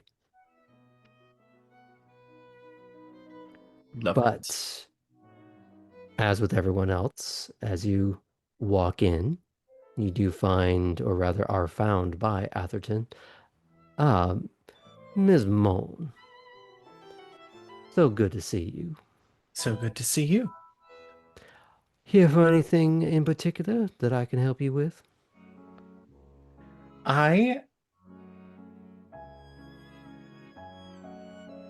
Yes and no. I do not wish to take up. I do not wish to take up any of your time whatsoever, and I will make this less meandering. But that said, the services that you provided for me and my fellow neonates, immeasurably helpful. Didn't have anything nearly as expansive and specific in Louisville. Didn't have like a fake ID going on there. And while I've not made as much use of that yet, it means a lot. And I would love to find more ways to make use of that, and or whatever small advice you'd be willing to give for those like me who are starting out and don't have much going for us yet. Don't have much in the way of not amenities, but stuff that keeps us secure and it's hard to sell oneself in such a well-established, amazing system that is going on here in this city when I'm perceiving myself as not having what most other kindred would have in already. Well, first, the services provided are, well, in terms of the ID and such, they're not provided by me or this establishment as much as it is housed within these walls. If you require more of those services, you'd have to speak more to Mr. Hezekiah. As for how else to get yourself better situated, well, I have it on a good authority that many of your kind are prone to taking what they need from places where no one will miss it. I have been able to do I that will so point far out, of already. course, that this is a place that will miss anything that is going missing. I imagine. Definitely, Just so we're understood. that is very succinct. Thank you. Hmm. But,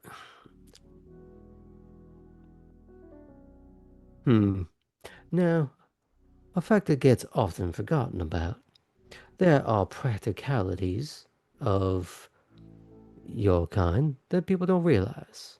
You need simple things like desks and chairs, things that otherwise could cost you a pretty penny if you want a good one.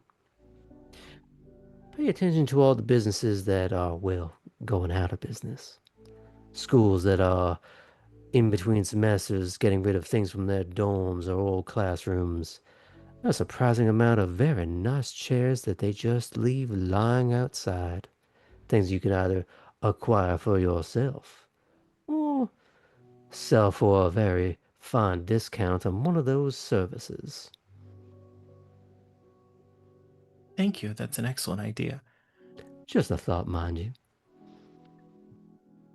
With funds, I don't have an account, and I'm not great at doing the usual computer stuff that others like me are.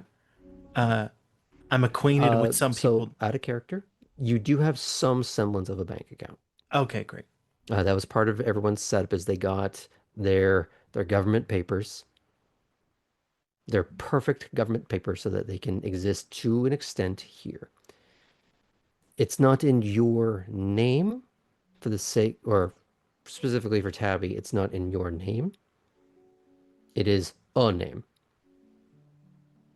And that's all that Cool. matters because it's a place where you can have some legitimacy of money.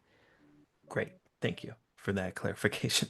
And you did also get a little bit of like prepaid credit cards for some of the things you were doing. You have a few ways of money, but it's not as clean as just Daddy Warbucks' credit card. Makes a lot of sense. For I've found myself constantly needing transportation, and it is something that is very clear I need to start supplying for myself.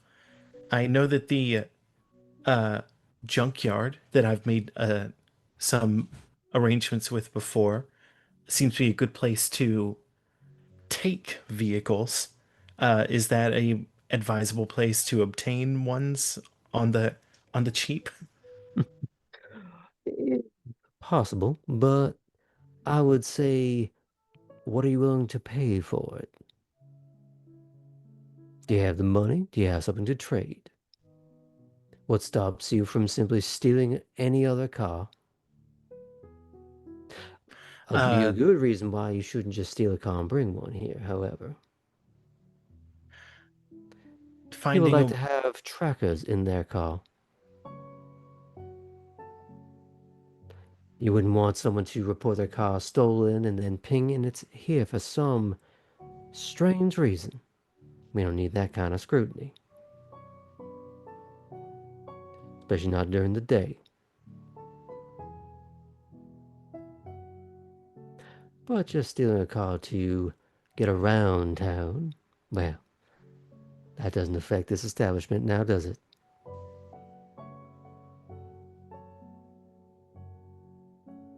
Does Tabby have enough in her account to buy just a But yeah, okay.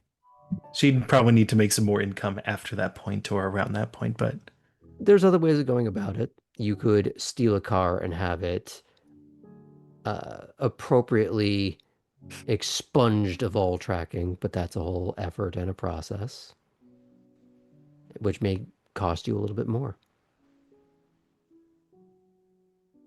So, cool. Note for the week. now, there are, of course, your fellow Nosferatu who come and go from the Warrens.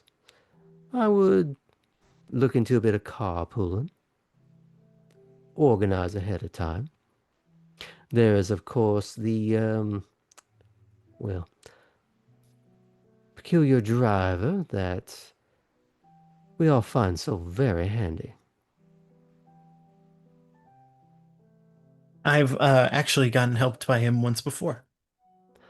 Ah, good. Then you know who I speak of. Yes. I would try to avail yourself of that particular service where you can, while you try to find other means.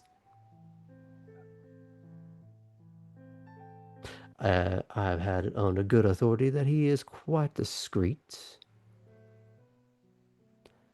But you perhaps don't want to have him drop you off anywhere that you are concerned about dragging others to.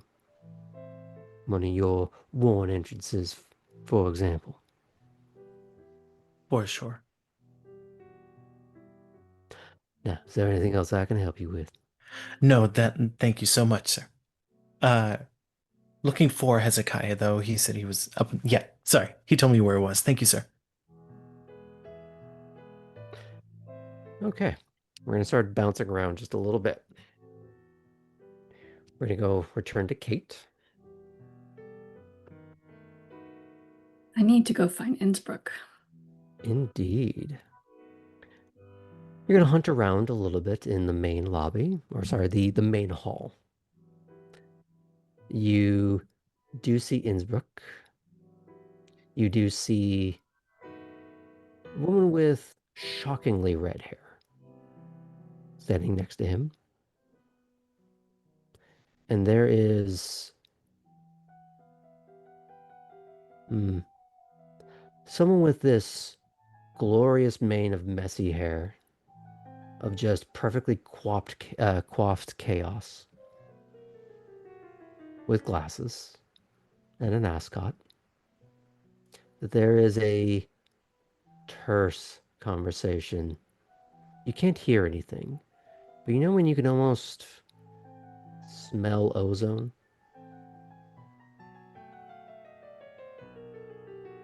There is a palpable tension as you begin to approach, if you approach. Mm-hmm. I'm not going to go like directly up, but I'm going to approach enough to try to get eye contact with Innsbruck.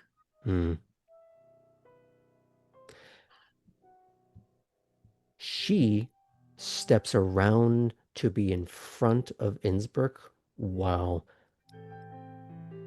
speaking through her teeth at this other man.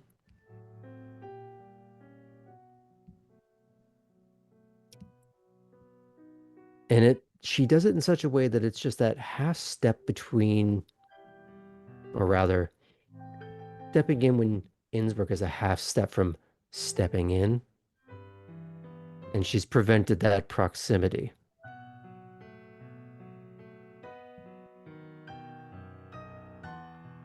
And Innsbruck looks up at you as you see the back of this man's head. And the one thing that you can make out is another time, as he's saying to him. He leans down and pecks her on the cheek, gives her a set of car keys.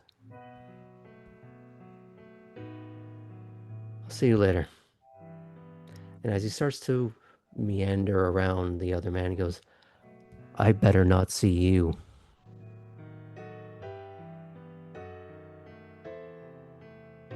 As he walks over to you, and this little trifecta begins to disperse in an uneasy manner.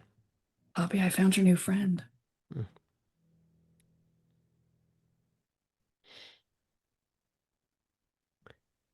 He does put a hand on your very upper back, between the shoulder blades, a very flat palm, but in a way that's just to escort you away from the cool guys don't look at explosions situation going on there. And to get a little bit more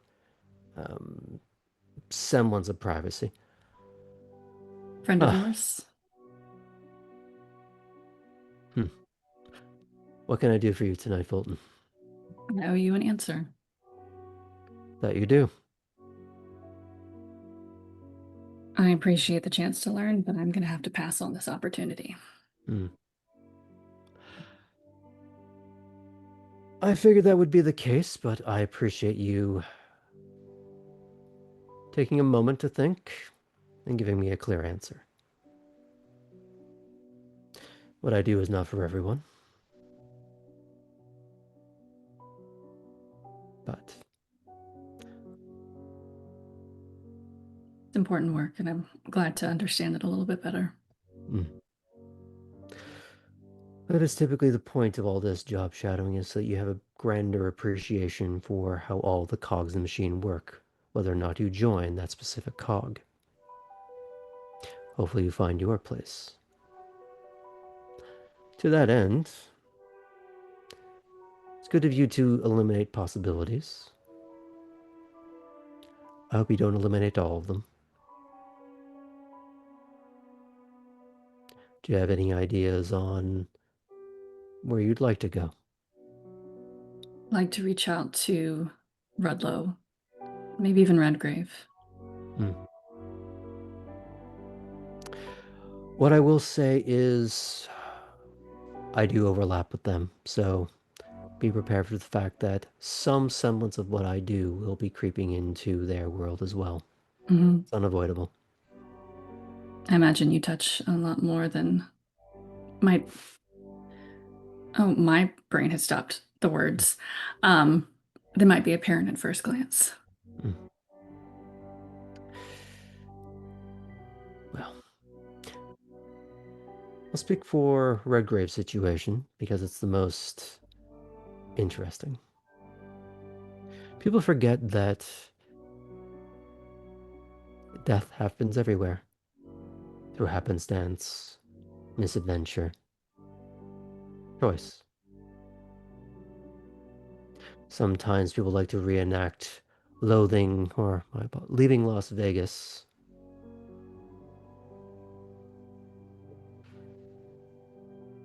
Hotels underreport their deaths. It would affect business. Such things have to be dealt with in a delicate manner. This is a very touristy seaport town. Bad news going around, even as mundane as it would be. Bad for business. Exactly. But you can imagine it comes up. Just remember that. You may not have to have your hand in it directly, but tangential awareness, keep that handy. Thank you for the warning. Thank you for your prompt response. Now, I have things to attend to. Okay, if we fade out from that real quick. Okay. Let's check back in with Ellie.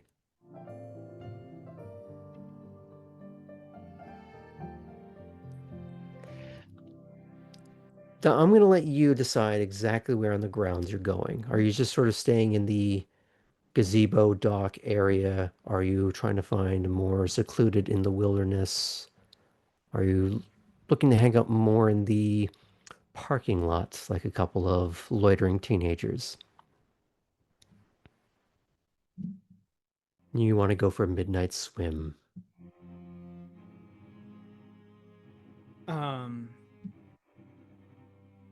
I think maybe towards the gazebo. Ellie's, I think, being a little bit careful about like being somewhere that like Ellie's having the regrets of agreeing to this as it's in contact, so is trying to guide away from being like completely out of sight of anyone here, keeping in mind like some idea, something the rules don't apply to everyone. Be a rough time to find that out the hard way. Yeah. So do you take a seat? Do you stand in the middle? Like how are you? Oh, I'm What's the set definitely dressing? standing. Okay. I need to be stood for this. Mm-hmm. She hops up on the railing, arms crossed, leaning her shoulder up against a vertical beam that supports the roof of the gazebo. Her back is to the water. She's facing you and, by extent, the back door. Though how much she's aware of the back door, you don't know.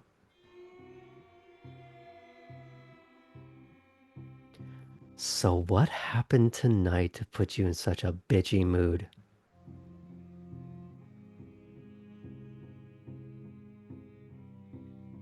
You don't know my full secret, Chris. I'm always bitchy. She does actually genuinely laugh at that. And unlike the princess one, does reach her eyes. Just score!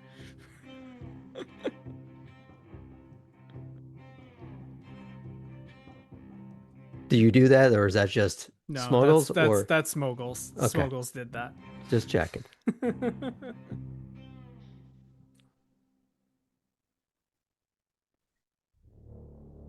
What great deed did you do to not have a chaperone?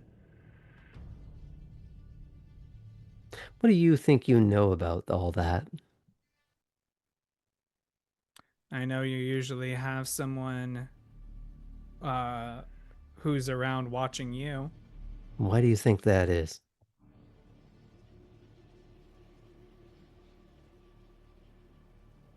I mean, usually they're watching someone who they don't want fucking things up. You know what? That's at least a little true. Here's the real problem for you. It's because I'm unstable. I make messes. They're not worried about what happens to me. They're worried about what messes I leave behind.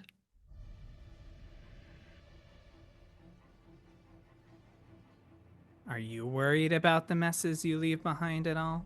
I think you should be. Oh, really?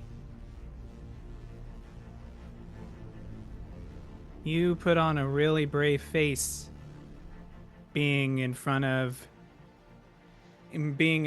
me, but don't forget we're used to being around the shadows and we find out everything there is to know about someone. If you mess with me, there's gonna be maybe nothing physically that occurs, but be sure I can fuck up your life. Hi, Artem.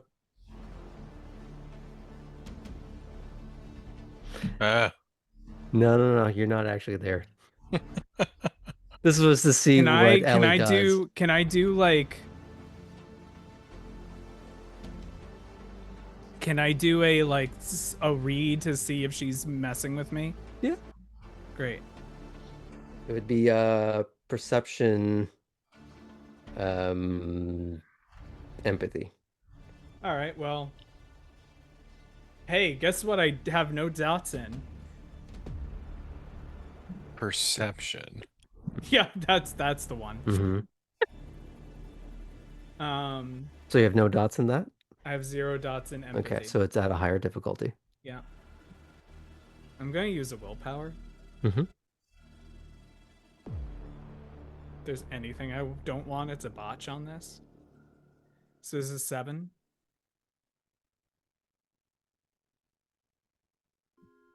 Is this Pardon? a 7? Yes.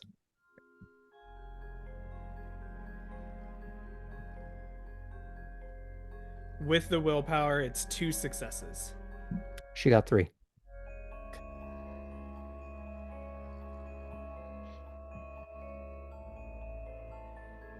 So for the sake of argument, you would believe her, but how you react to that is entirely up to you. Yeah. Ellie basically goes, and rolls their eyes and looks behind them, and then looks back at Chris. As you are turning around to face her, she is very much in your personal space. So you do need Arden to protect you. You need him to protect you. I wouldn't be so sure about that, Princess. I've dealt with others like you before. There's a reason I'm not allowed back in St. Louis. That sounded less like a threat and more like just a trail of your fuck-ups. We both leave messes, Chris.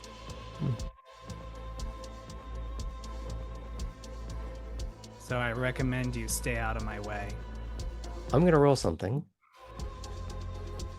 Okay. I'm going to have her roll perception empathy. Okay. And you're going to... Oh, I actually don't know what her... I'm just going to change her difficulty because I'm going to see how much she's gleaning off of you.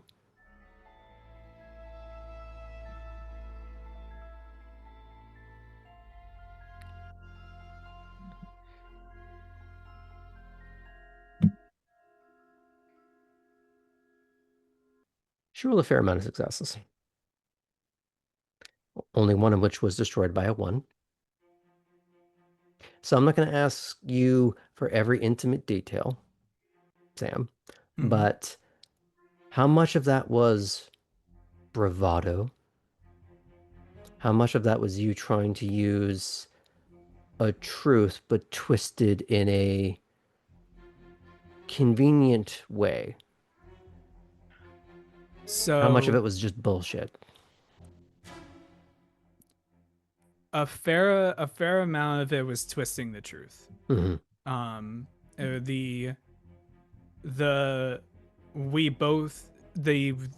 a reason I'm not allowed in St. Louis anymore, and we both leave messes behind is very true. That it has to do with someone who feels to Ellie similar to Chris, very true. It's a little bit of, I would say maybe a little bit of bravado saying that being allowed in St. Louis had to do with what Ellie did to that person.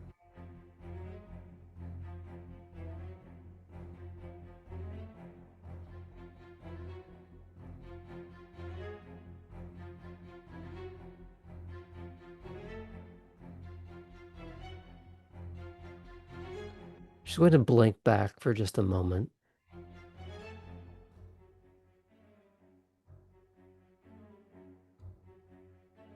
She looks over her shoulder at the boat. She feels the keys in her hand.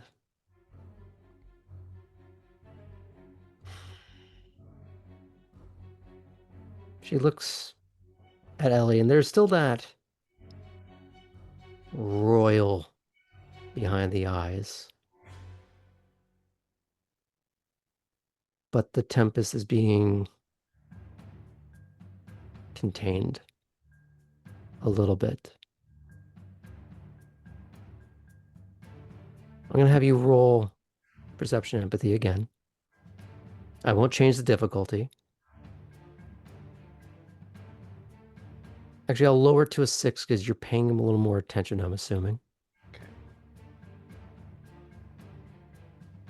1 success. Okay.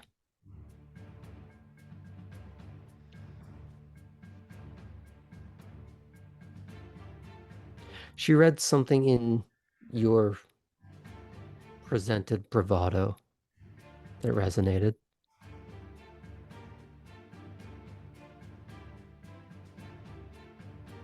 And she goes to lean back against that same railing with her arms crossed. And there's a slow roll and flex of her wrist as if she's trying to put some nervous energy to ebb out that way. And she looks at you.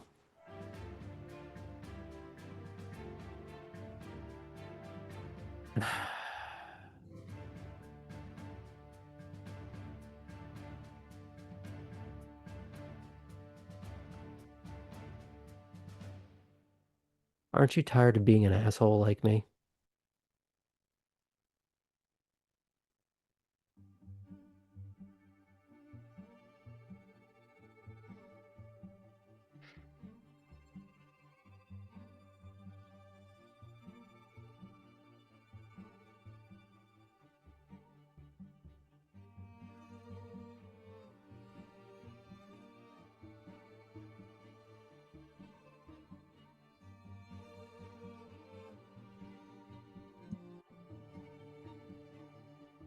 I'm tired of people constantly letting me down.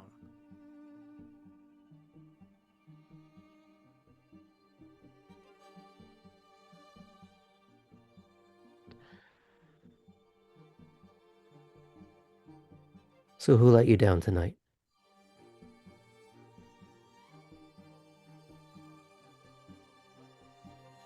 The list is too long, Chris. I'm sure the list is long for you, too. I'm just hoping that people don't get in my way when I am dealing with the problems.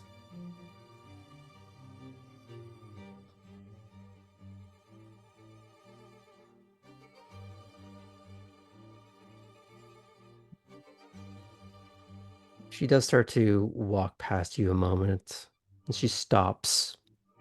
You're almost shoulder to shoulder, but facing different directions.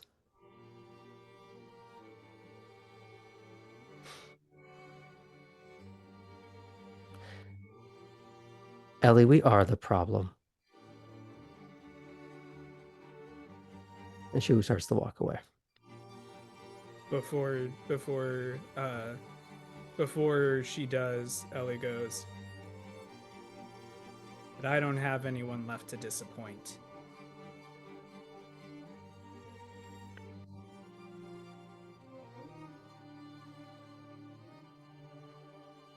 She does stop for a moment.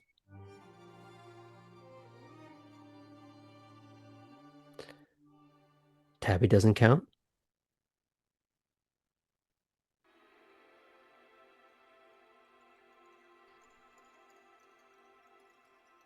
And she heads inside.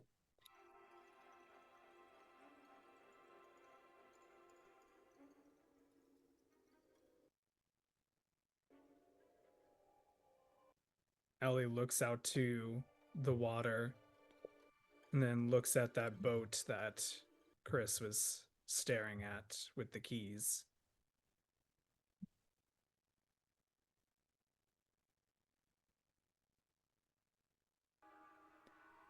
And then Ellie is going to look for some private location actually outside where they can scream their lungs out.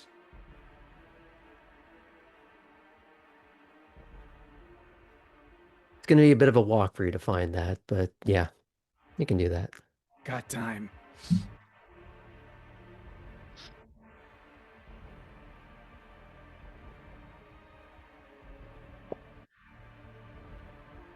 Let's check back in with Cora.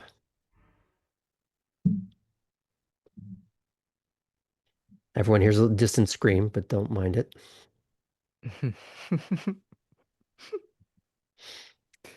But she doesn't pull you aside to anywhere private. It's on the walkway that surrounds the stairs of the main lobby. She mainly leans back against the railing that overlooks the floor below. Sheriff, Baker, you surprised me again. I have that effect on people. And what did you want to talk to me about? Well, you know, during our last interaction, you said if I survived a week that I should give you a call, so here I am. Hmm. I don't know if I can be extremely useful to you, but I will say that, I am pretty good at getting to know people, and I've got good reflexes. I can certainly drive a car, so I think that could come in handy, right? In your line of work. Hmm. You're also an inexperienced liability. Sure, but everybody starts somewhere. Hmm. Yes, but that is usually before they are working for me. So you have to convince me. All right. Well, the fact that you've given me a chance says that I do know at least there's I've given you a slim chance to possibility. disappoint me. This is not the same thing. Cora is going to lift up from the railing that she was leaning against for a minute and straighten up. One thing I'll say you catch in her accent is that it doesn't quite lean cleanly in one direction. Yeah, mine too. Hers, well, for example, Cora is from continental Europe. Italian, spent a great deal amount of time in Germany. Mm-hmm. Being continental European, typically, at least on average, speak more languages and can recognize more languages and accents. Whether or not you speak them, you recognize them probably a lot more easily than people in North America. It's a proximity requirement. You catch pieces of French, you catch pieces of Spanish and Italian in a blend that doesn't quite make a lot of sense. There's a few other bits and pieces in there that don't quite make sense. Maybe if she was speaking her native language, it might help. But right now, you're using your one shared language that you know of.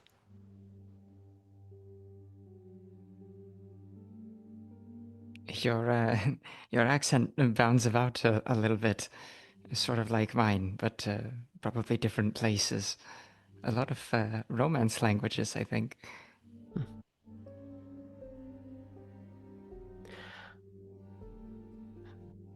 Ms. Violante, what did you do before you came here?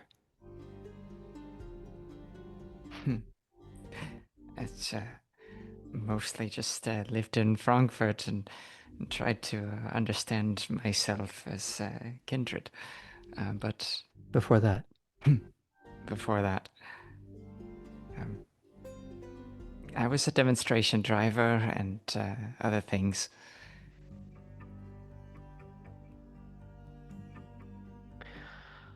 So, no relevant experience. I wouldn't say it's completely irrelevant. I had to do a lot of fact finding, and I had to understand the way people were thinking. So I think that's kind of like detective work.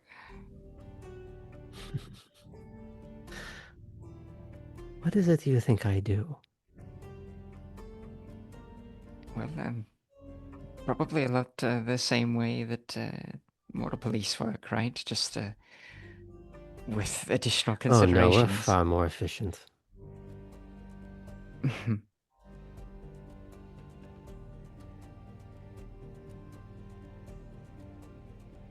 Did for the storyteller, did Heinrich ever talk much about his job with me, or did we stay off of that topic? Bits and pieces, but a lot of it was the professional distance. You know a little bit of the patrol aspect, you know a little bit of, yes, there's an investigative aspect, but a lot of it is paying attention and being ready to act. Sure. I can use that actually as an example. You know, I've been on the other end of an encounter with deputies before, so I was a new face, unrecognized, walking around in the nightlife. So there were some questions, and I stood my ground, but everything worked out in the end. Pulled me out of the crowd from far away.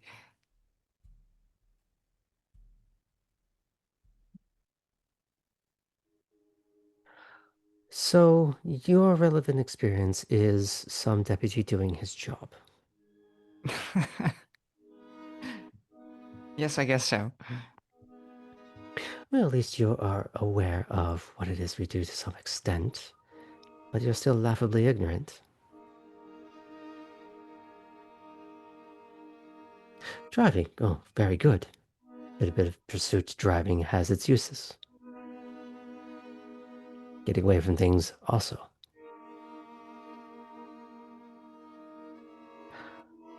The first night you were here,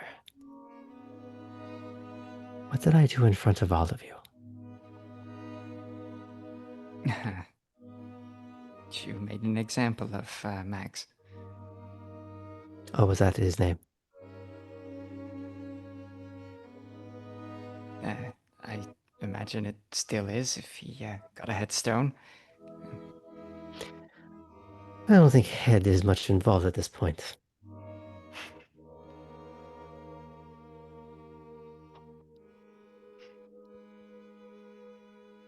To be sheriff, to be deputy, to work alongside me, is to do violence. Ruthlessly, efficiently.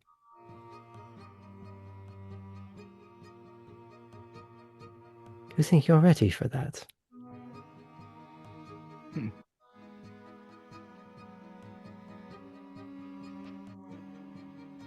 Seeing as I've just started things out, maybe not. One question for you to consider before we have our next chat. Have you ever killed anyone? This side of the fence or theirs?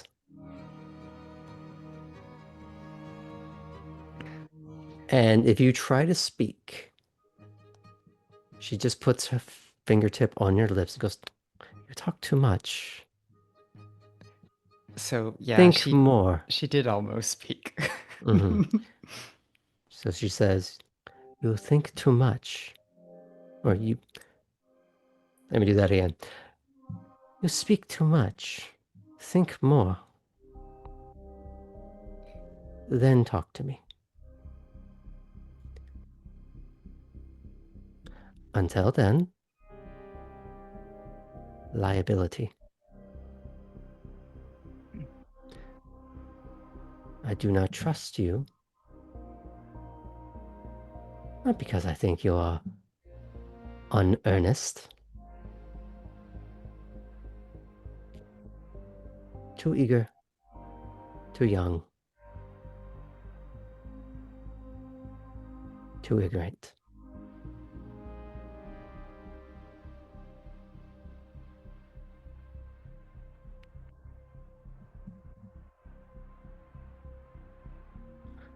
Work on killing someone.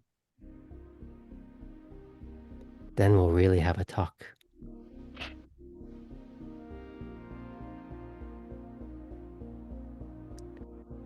Ciao.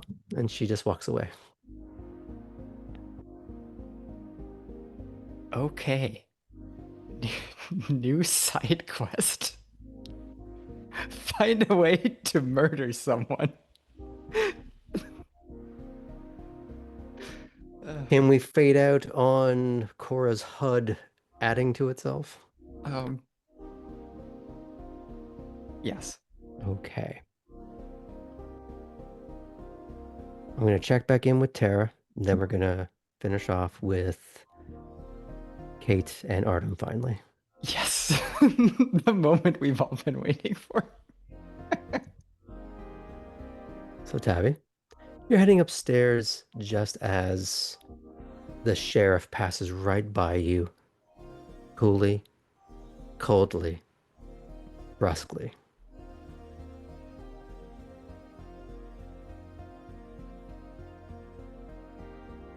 Do you say anything or do you just let that go?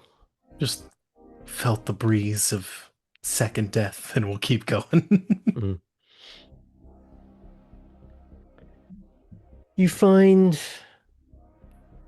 a now familiar office, I would hope. You see Edward. The door is open into the office. There are well-organized chaos of stacks of paper and the type of plastics used for making your ID cards, credit cards, and the like. Lila's presumed office is at present locked. As soon as you went into the building, she went to go find something else to do.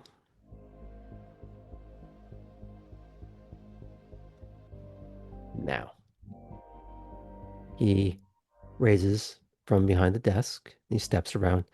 He does offer you his hand.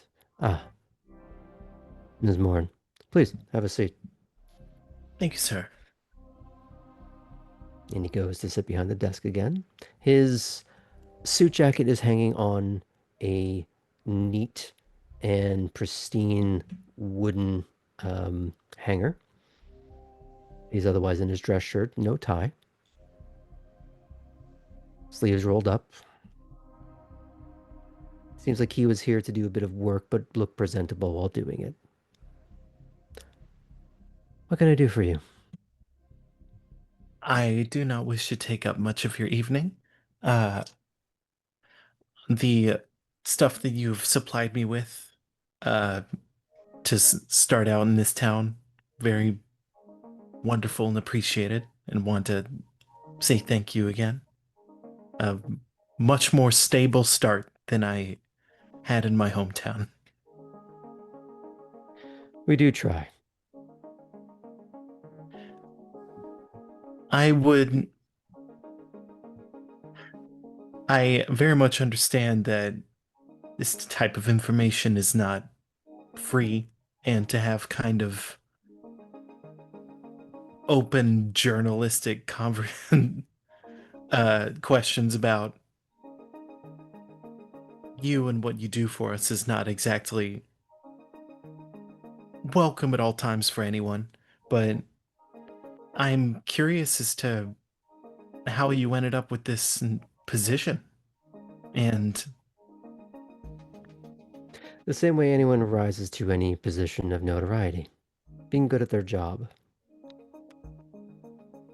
Makes a lot of sense. Was there someone who had this role before you? I found that in my own attempts to find a niche that I fill, that most niches are already full here, and that it's hard to come in with a complete resume when there are no job listings, so to speak.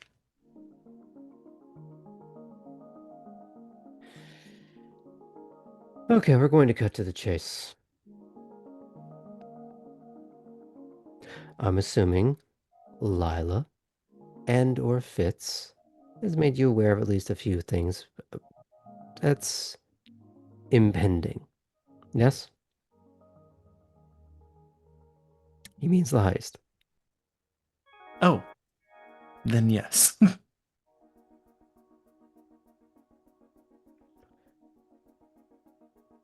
That's how you get your notoriety.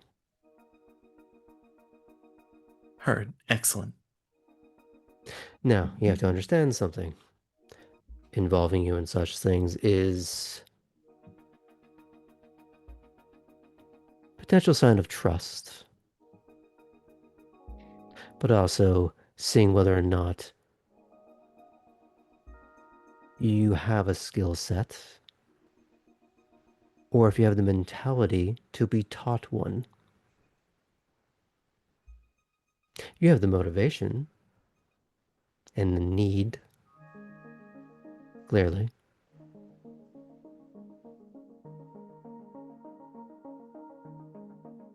So here's the question for you. What do you want for yourself in this city? Don't say to be known so that you can do jobs. That is a means to an end. What are your desired ends? Safety. Good, smart. What else? There's a constant sense of needing to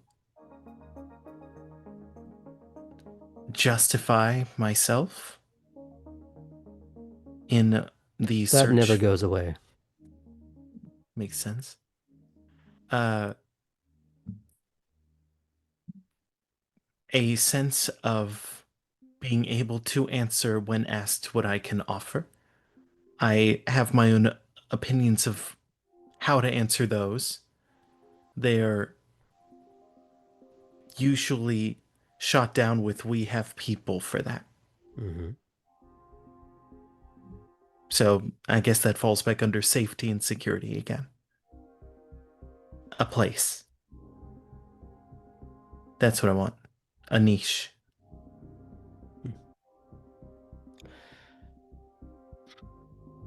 Well, here's the thing. From what I understand, your initial skill set is a little bit of light larceny. It's a fairly common skill set, you would agree. In order to achieve a niche, you have to get better at it. Are you getting better at it?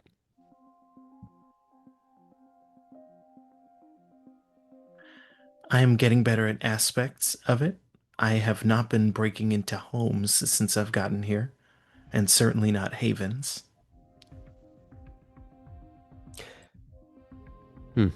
I have done a heist, and I am working on lockpicking.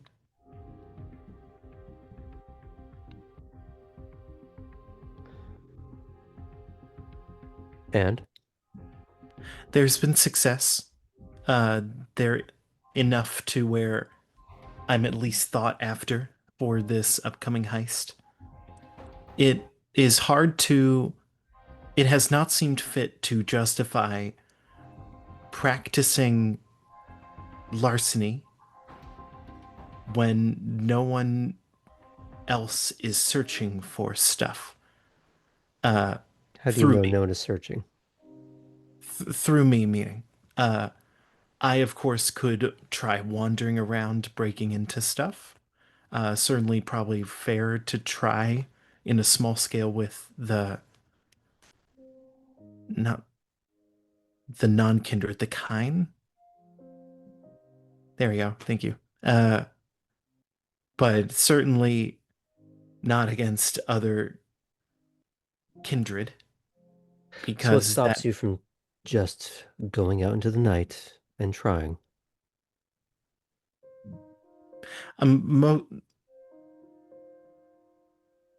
Apprehension, fear, but also the transportation's been an issue so far. Okay, come back to that. I could pop out of the Warrens and hit somewhere nearby. Very doable, probably from this conversation, worth doing to some degree. But the more heat that I would bring around an opening to the Warren would draw attention to the proximity of the opening to the Warren, and getting around has been a constant time consumption and effort consumption.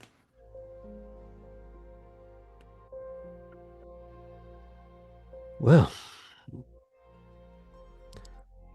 transportation is going to be something you need to figure out. The other things,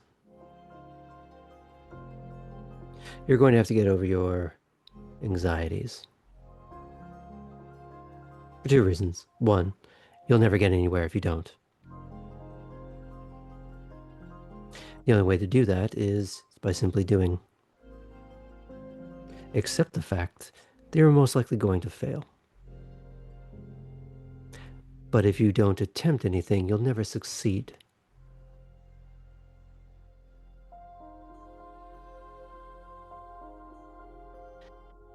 And perhaps if you fail the right way, you'll actually learn something so you can succeed the next time.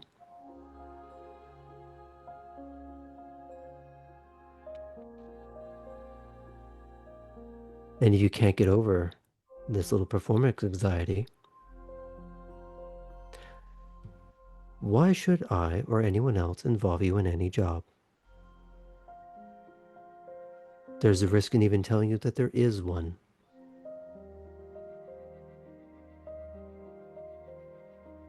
So now you have to justify your presence on that job.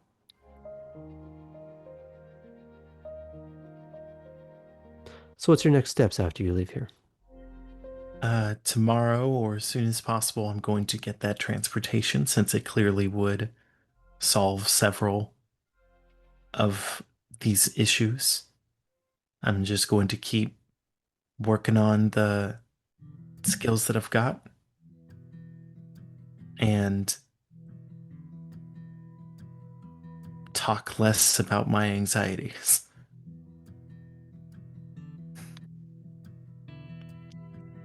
Good start. Here's a better one. Do a little light crime. Get your feet wet. Get used to it. And make the thing that you do afterwards, and the thing after that, and the thing after that, less and less terrifying.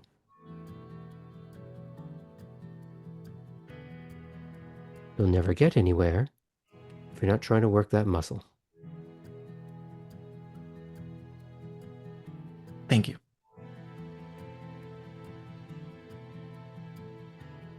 Anything else? I am very prepared to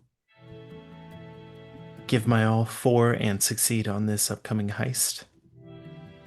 And I am ready to prove everything. Well, I hope for your sake that that's true.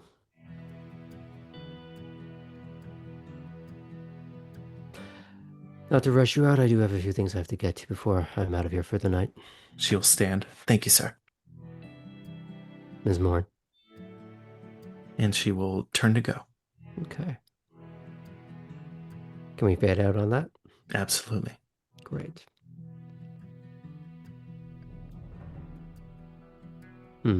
Artem. Yes. You're here to see someone in particular. I am. So I do have one real quick one to do before we get to that, if you wouldn't mind. Sure. Is Jean Corwin around? You have noticed a certain proximity to the prince, so you'd have to look in the main hall. Mm-hmm. And while he is engaged in discussing a few things at the dais, you do see her standing off to the side. Mm-hmm. And she seems to be rather briskly going through her phone, but in a way that is not idle. There is a function behind whatever she's doing. Sure. Approach. I'll ask, you have a moment? She looks over the phone at you. A moment. All you'll need. Name's Artem. We met at the construction area. You seemed like you were in charge of that operation. I just wanted to, I was give you my coordinating. number. Sure. I see. And to what end? Simply, it's work that I wouldn't mind continuing to do. And if you're coordinating, then perhaps you'd know when more of it was going on. Hmm. That we were involved in. I think I could find a place for you if that's something you're interested in. There's not a lot of pay in it, of course. It is primarily volunteer work. Of course. So then I have to ask, what's the purpose?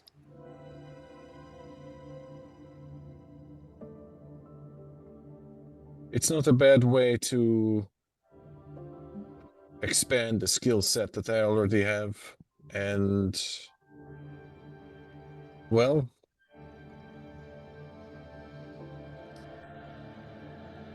how to explain?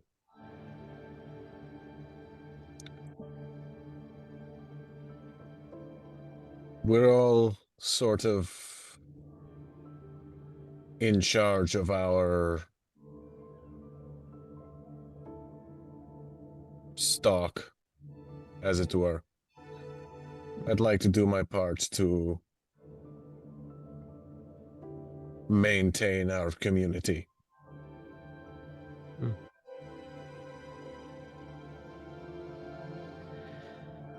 Well, I think that could be arranged. I'll take your number. Artem gives it. Have a good night. And you do get hers in return. Cool. Now, where do the two of you want to meet up for this long-awaited scene?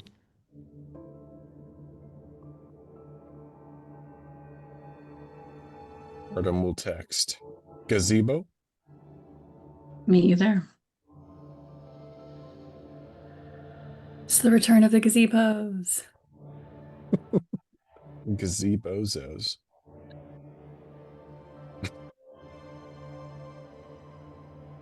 I'd say you would miss both Ellie and Chris, despite how delicious that would be. I figured, yeah. What is that screaming? Like, it doesn't stop. I know what it is. So you don't run into Chris as you're passing through the house. You don't find Ellie at the gazebo because they have gone to find somewhere to scream into the void. But instead, the gazebo.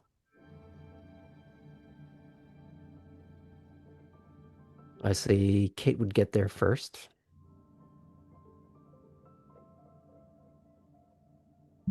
Take it away. Miss Fulton. Artem. Kate.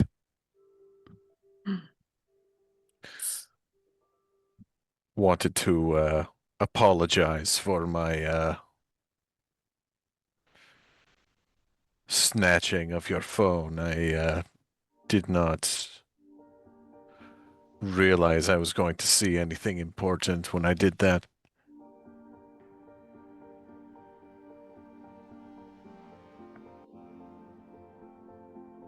I don't know if I'd call it important.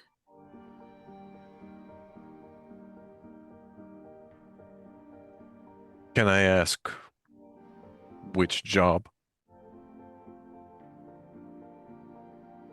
I worked with Innsbruck the other night. I thought so.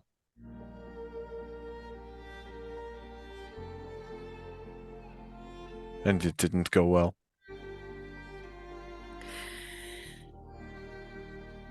Got the job done. In that aspect, it went well. I don't know if you've ever had to sort through the memories that remain of someone, as well as other pieces. You'd be surprised.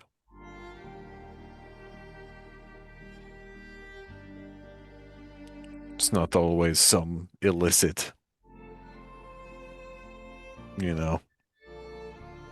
cleanup job, but it's something that people have to do all the time.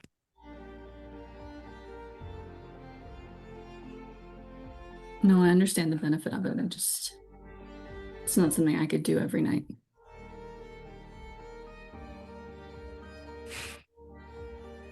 Well, Good. What do you mean by that?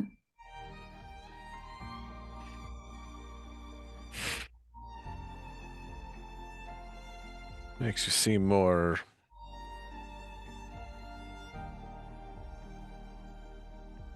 human. Oh no, I failed. I would say you succeeded.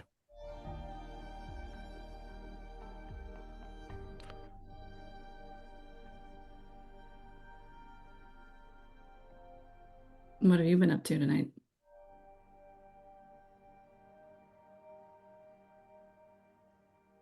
Would you like to see my phone? Should I? He hands it to her. And what is pulled up on it? Probably.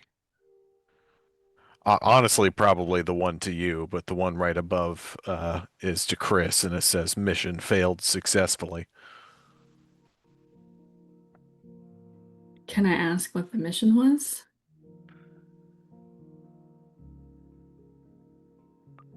Got a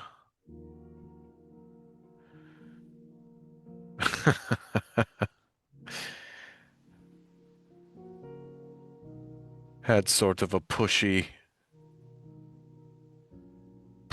date put on me that I went on tonight. I think I was able to convince them that I'm not worth their time. Kate would see a new text come in on his phone from Yvette. I had a lovely time tonight. I hope to see you again soon. Trying to remember if I've at least seen her. You've seen her, but you wouldn't know the I don't know if name. yeah. And it's not like her picture would pop up. So Yeah. this is just a name on a screen. She didn't put her picture in as something very salacious. Not right now. Well, it looks like she had You a good know time. what? For shits and grins, Oh, God. it is going to be just a really nice mirror selfie Oh, in her. something imaginative, and I'll leave it at that. Mhm. What? Oh, hold on. And he takes a look at the picture. Oh my God. It's a little like just blowing a kiss motion. I don't know if you failed that successfully. Oh, I need to get better at failing things. If only you could be more human. Thought I was.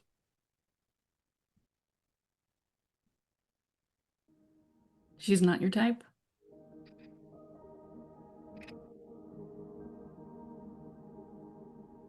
It's more, but no. But more importantly, it's more that more importantly, it's that I've got a couple things I need to figure out before I can focus on that aspect of my life. Trying to sort things back home. Here first, but then yeah, back home. I don't know, you seem to found a pretty good place. You seem to have found a pretty good place so far. Yeah. I got lucky, I think. Mm-hmm.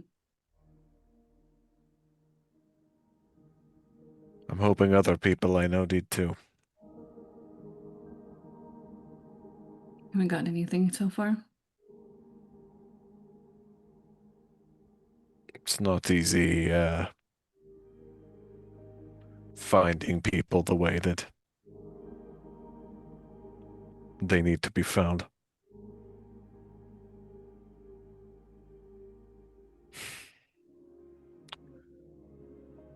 What's your next move? No, Innsbruck. Well, my next job shadowing you met Ava Lash? That name means nothing to me.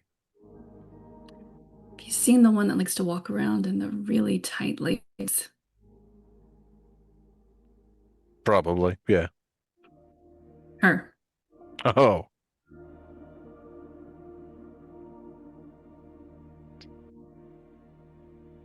You getting a new wardrobe? I'm learning something from the process.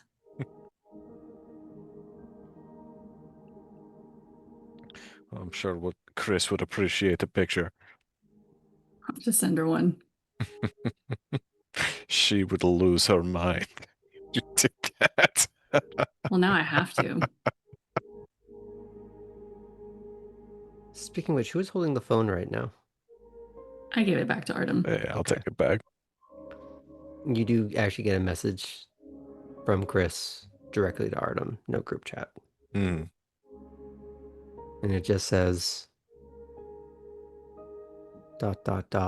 Where are you? Gazebo. You good?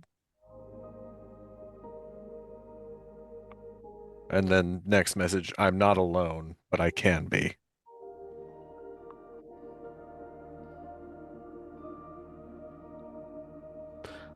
There's that initial, the ... of someone sending a response, and then it's gone for a while. Mm-hmm. And then it just says upstairs. Library. I'll text back. Give me 5 or 10. I'll be there.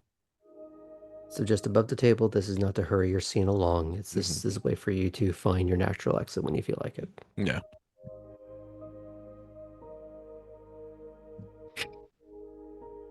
Everything okay?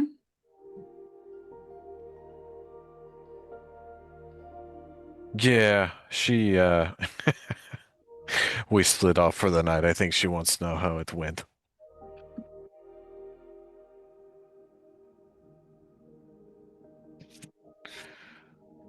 Oh God. Maybe I should show her the picture of the vet.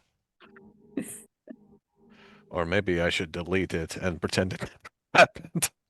No, you should definitely show her first. Okay, yeah. No, I'll show her and then I'll delete it. That's what I'll do.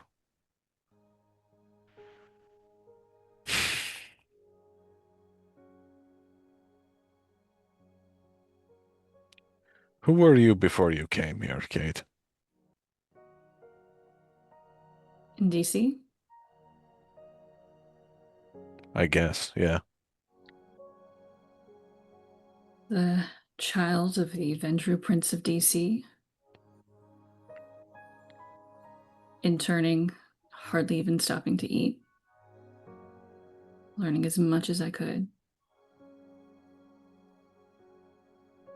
Spent a time either at court or essentially clerking for him. Hmm.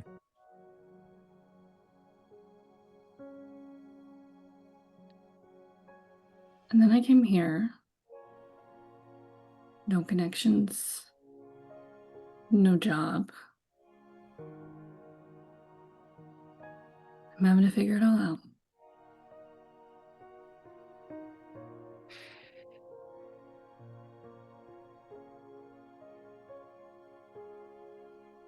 Well, I was nobody. I was a child of a woman who you've never heard of. No one's ever heard of. Now I'm here, having to figure it all out myself as well.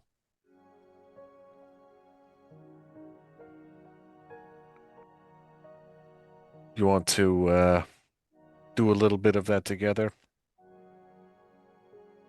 Let me know. I think I'd like that.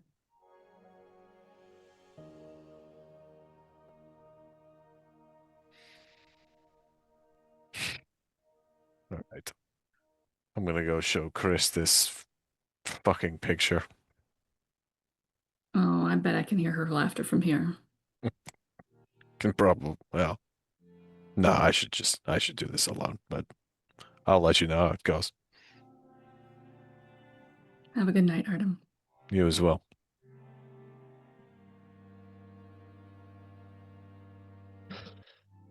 Well, that was lovely. Thank you. We do have one very, very small scene. Uh-oh. Artem. Oh, God. I'm assuming you go upstairs. Mm-hmm. You go to the library. I don't remember if you've met Lump or not, have you? I have not. Okay. You see what everyone has met so far. The hooded, uncomprehending face that sags in multitude of directions, sunken pits for eyes. The head lifts in your direction, but pays you no further mind as they go back to a book. All right, we'll just nod. They don't nod, but they don't seem perturbed. It's more just they see and then head back down. Actually, because I'm nosy about books now, what is he reading? What are they reading? They are reading A Tale of Two Cities, and next to them is a notepad where they are scribbling some kind of notes.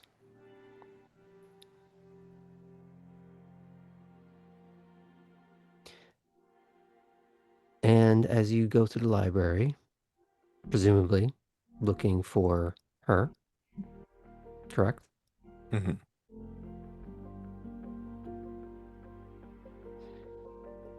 You see her abruptly turn around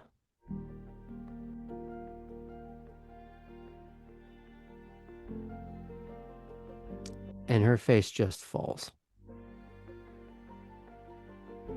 She doesn't say anything. She just walks over and buries her face against that barrel chest. And she just says, "Shut up."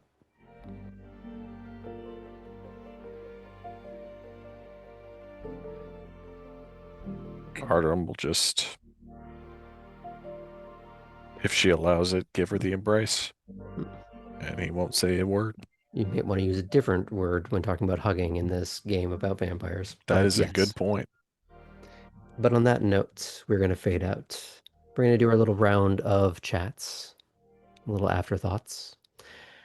And because it gives me great delight, we're going to start with Ellie, because you went through the ringer tonight, and let's get to it.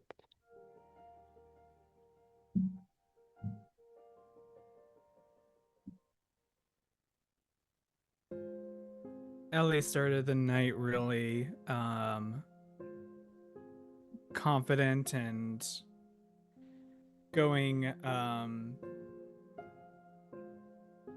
started on a real high there and learned a lot about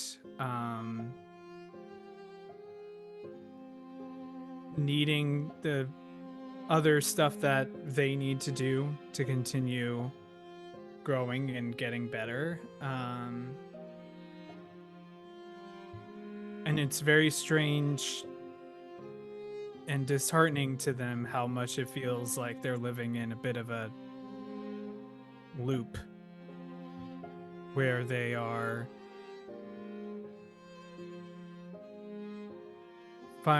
get little small victories here and there, and then there's stuff that reminds them continuously of their failures. And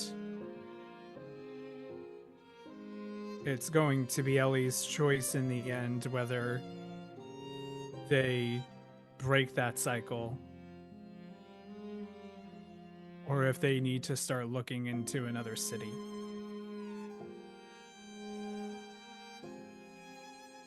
Now here's the question, and you don't have to provide an answer.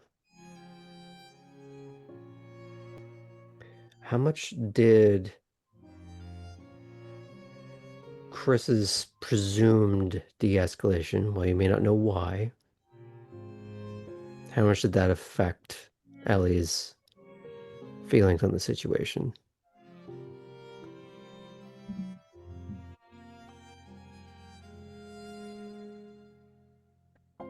It's the first time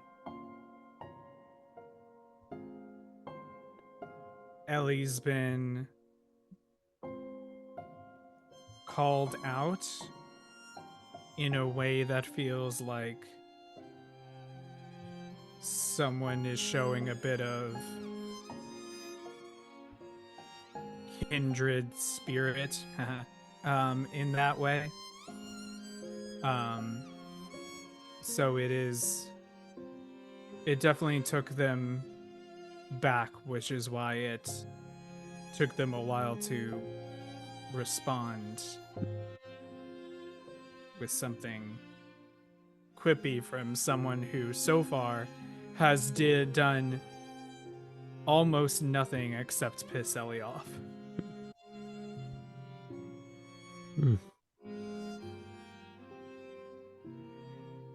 Well, that'll be something to examine later. Mm-hmm. I want to go to our other Nosferatu.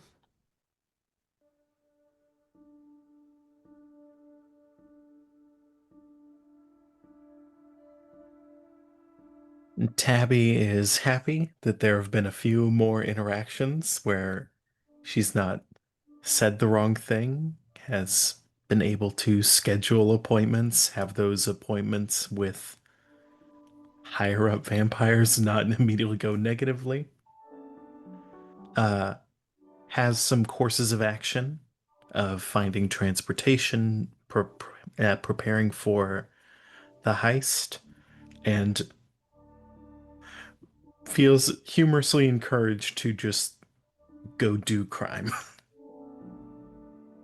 I think that'll be a good. She thinks that that'll be a good exercise in general and a way to start to be If it goes more wrong, creative. you have the exercise of cardio. So see, it all balances out. You'll be fine. Exactly. So, pretty good start to the evening. Has I not yet failed any of her goals or caused herself more problems in her pursuits? Well, going back to Ellie's discussion of a loop, maybe you're starting a different one. Is there any other thoughts you'd like to add?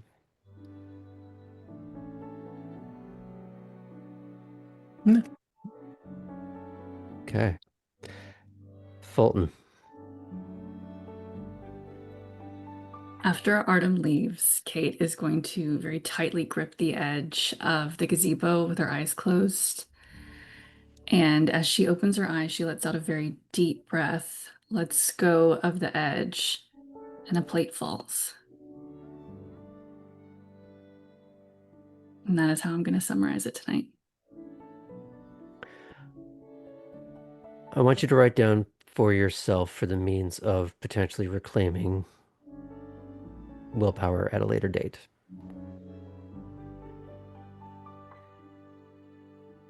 Is there anything else you'd like to add? I'm good. Okay. Poppy. Poppy is in her to-do list era, I think. She's meeting people So is Yvette. Got that it. well, yes, in her own special Yvette way. But I think Poppy's feeling confident in her ability to meet people and make connections. And is thankful to be able to make those connections through the vehicle that is making art that she hasn't gotten to do in years. And so she's finding a great renewal there that I think is going to fuel her passions a little bit.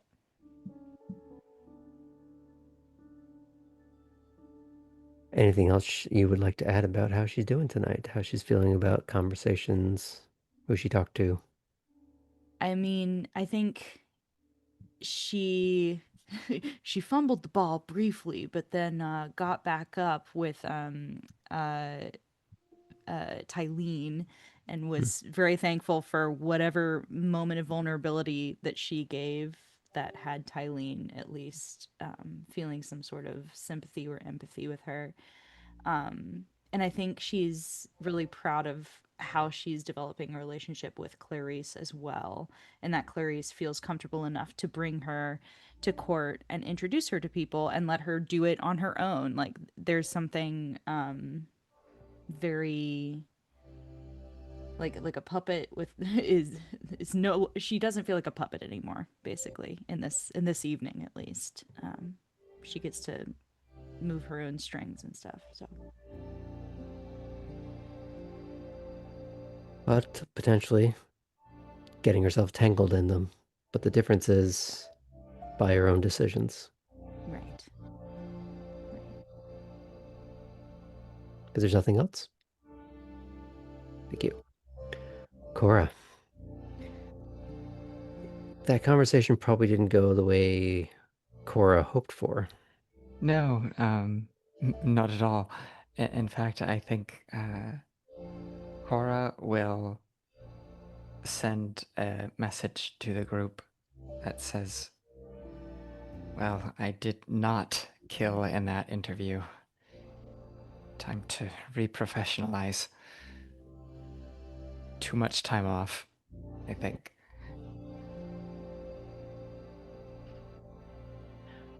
Well, that's something that the group can respond to next week. Is there anything else you'd like to add? Because it wasn't your only scene this evening. No, it wasn't. I'd say that really the inverse happened tonight of what I sort of feared might. I thought that the conversation with Vega would go just fine, but Cora would struggle in therapy, and rather she had to kind of work her way through the cracks and crevices of discomfort in the conversation with Leyland. She found a way to make it very helpful, I think, for her. So she's left with some answers, and there, some things to try. And with Vega, she's left with another exploratory question of why is it that I even want this?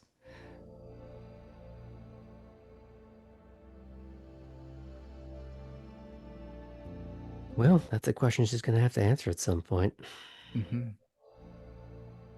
Or at least have a very good lie to tell Vega if she ever pursues that line of reasoning again. Which that could be fun too. For me. Is there anything else you'd like to add before I move on? No. Okay. I had plenty of seconds, thank you. Last but not least, Martel. Thanks for your effort for calling in from wherever undisclosed location you are at the moment. Yeah, it's been an adventure. As I'm sure some of you saw a little bit of that moving around. But no, so It's like you're broadcasting from Elysium right now. you know what? I wouldn't say if I was. Good man. Good man. But no, Last so Facts Kudos are all very proud. You realize we're streaming, right? Like there are tons of normies that are seeing this.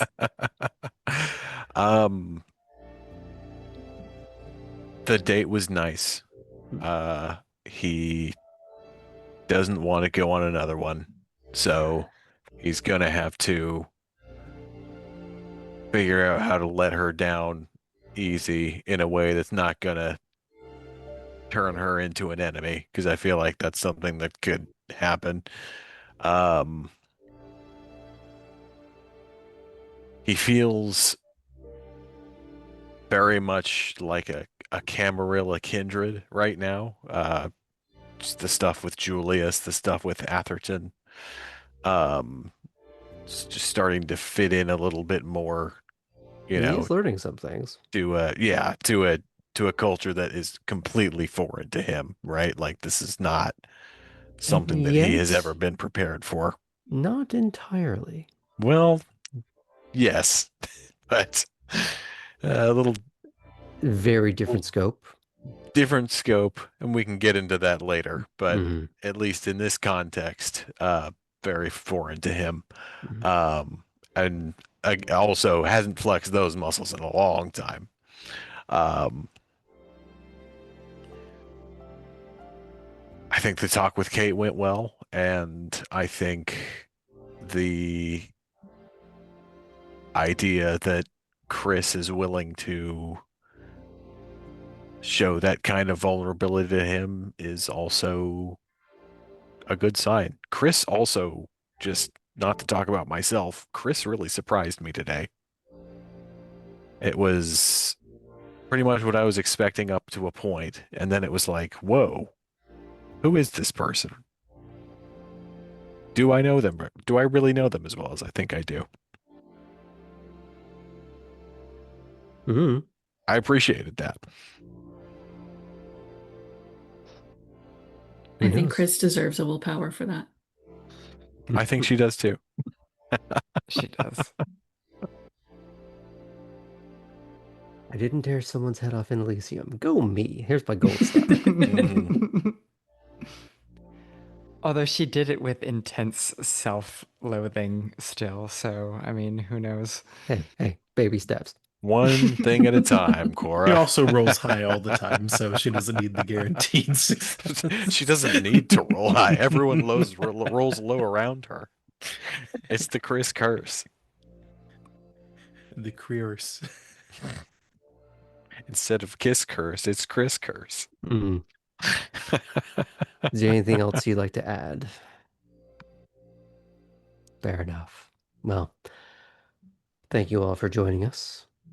Tune in tomorrow night for our Age of Myth campaign, and in a few more weeks, our Star Wars game. But as always, we return on Wednesday with more of this lovely shenanigans. But you can see Dreamy on Tuesday over at Top Down. And you can find out all that information by looking at our Discord, following our socials, and if you're looking to get back into watching old episodes, they are on our YouTube. But until then, see you next time.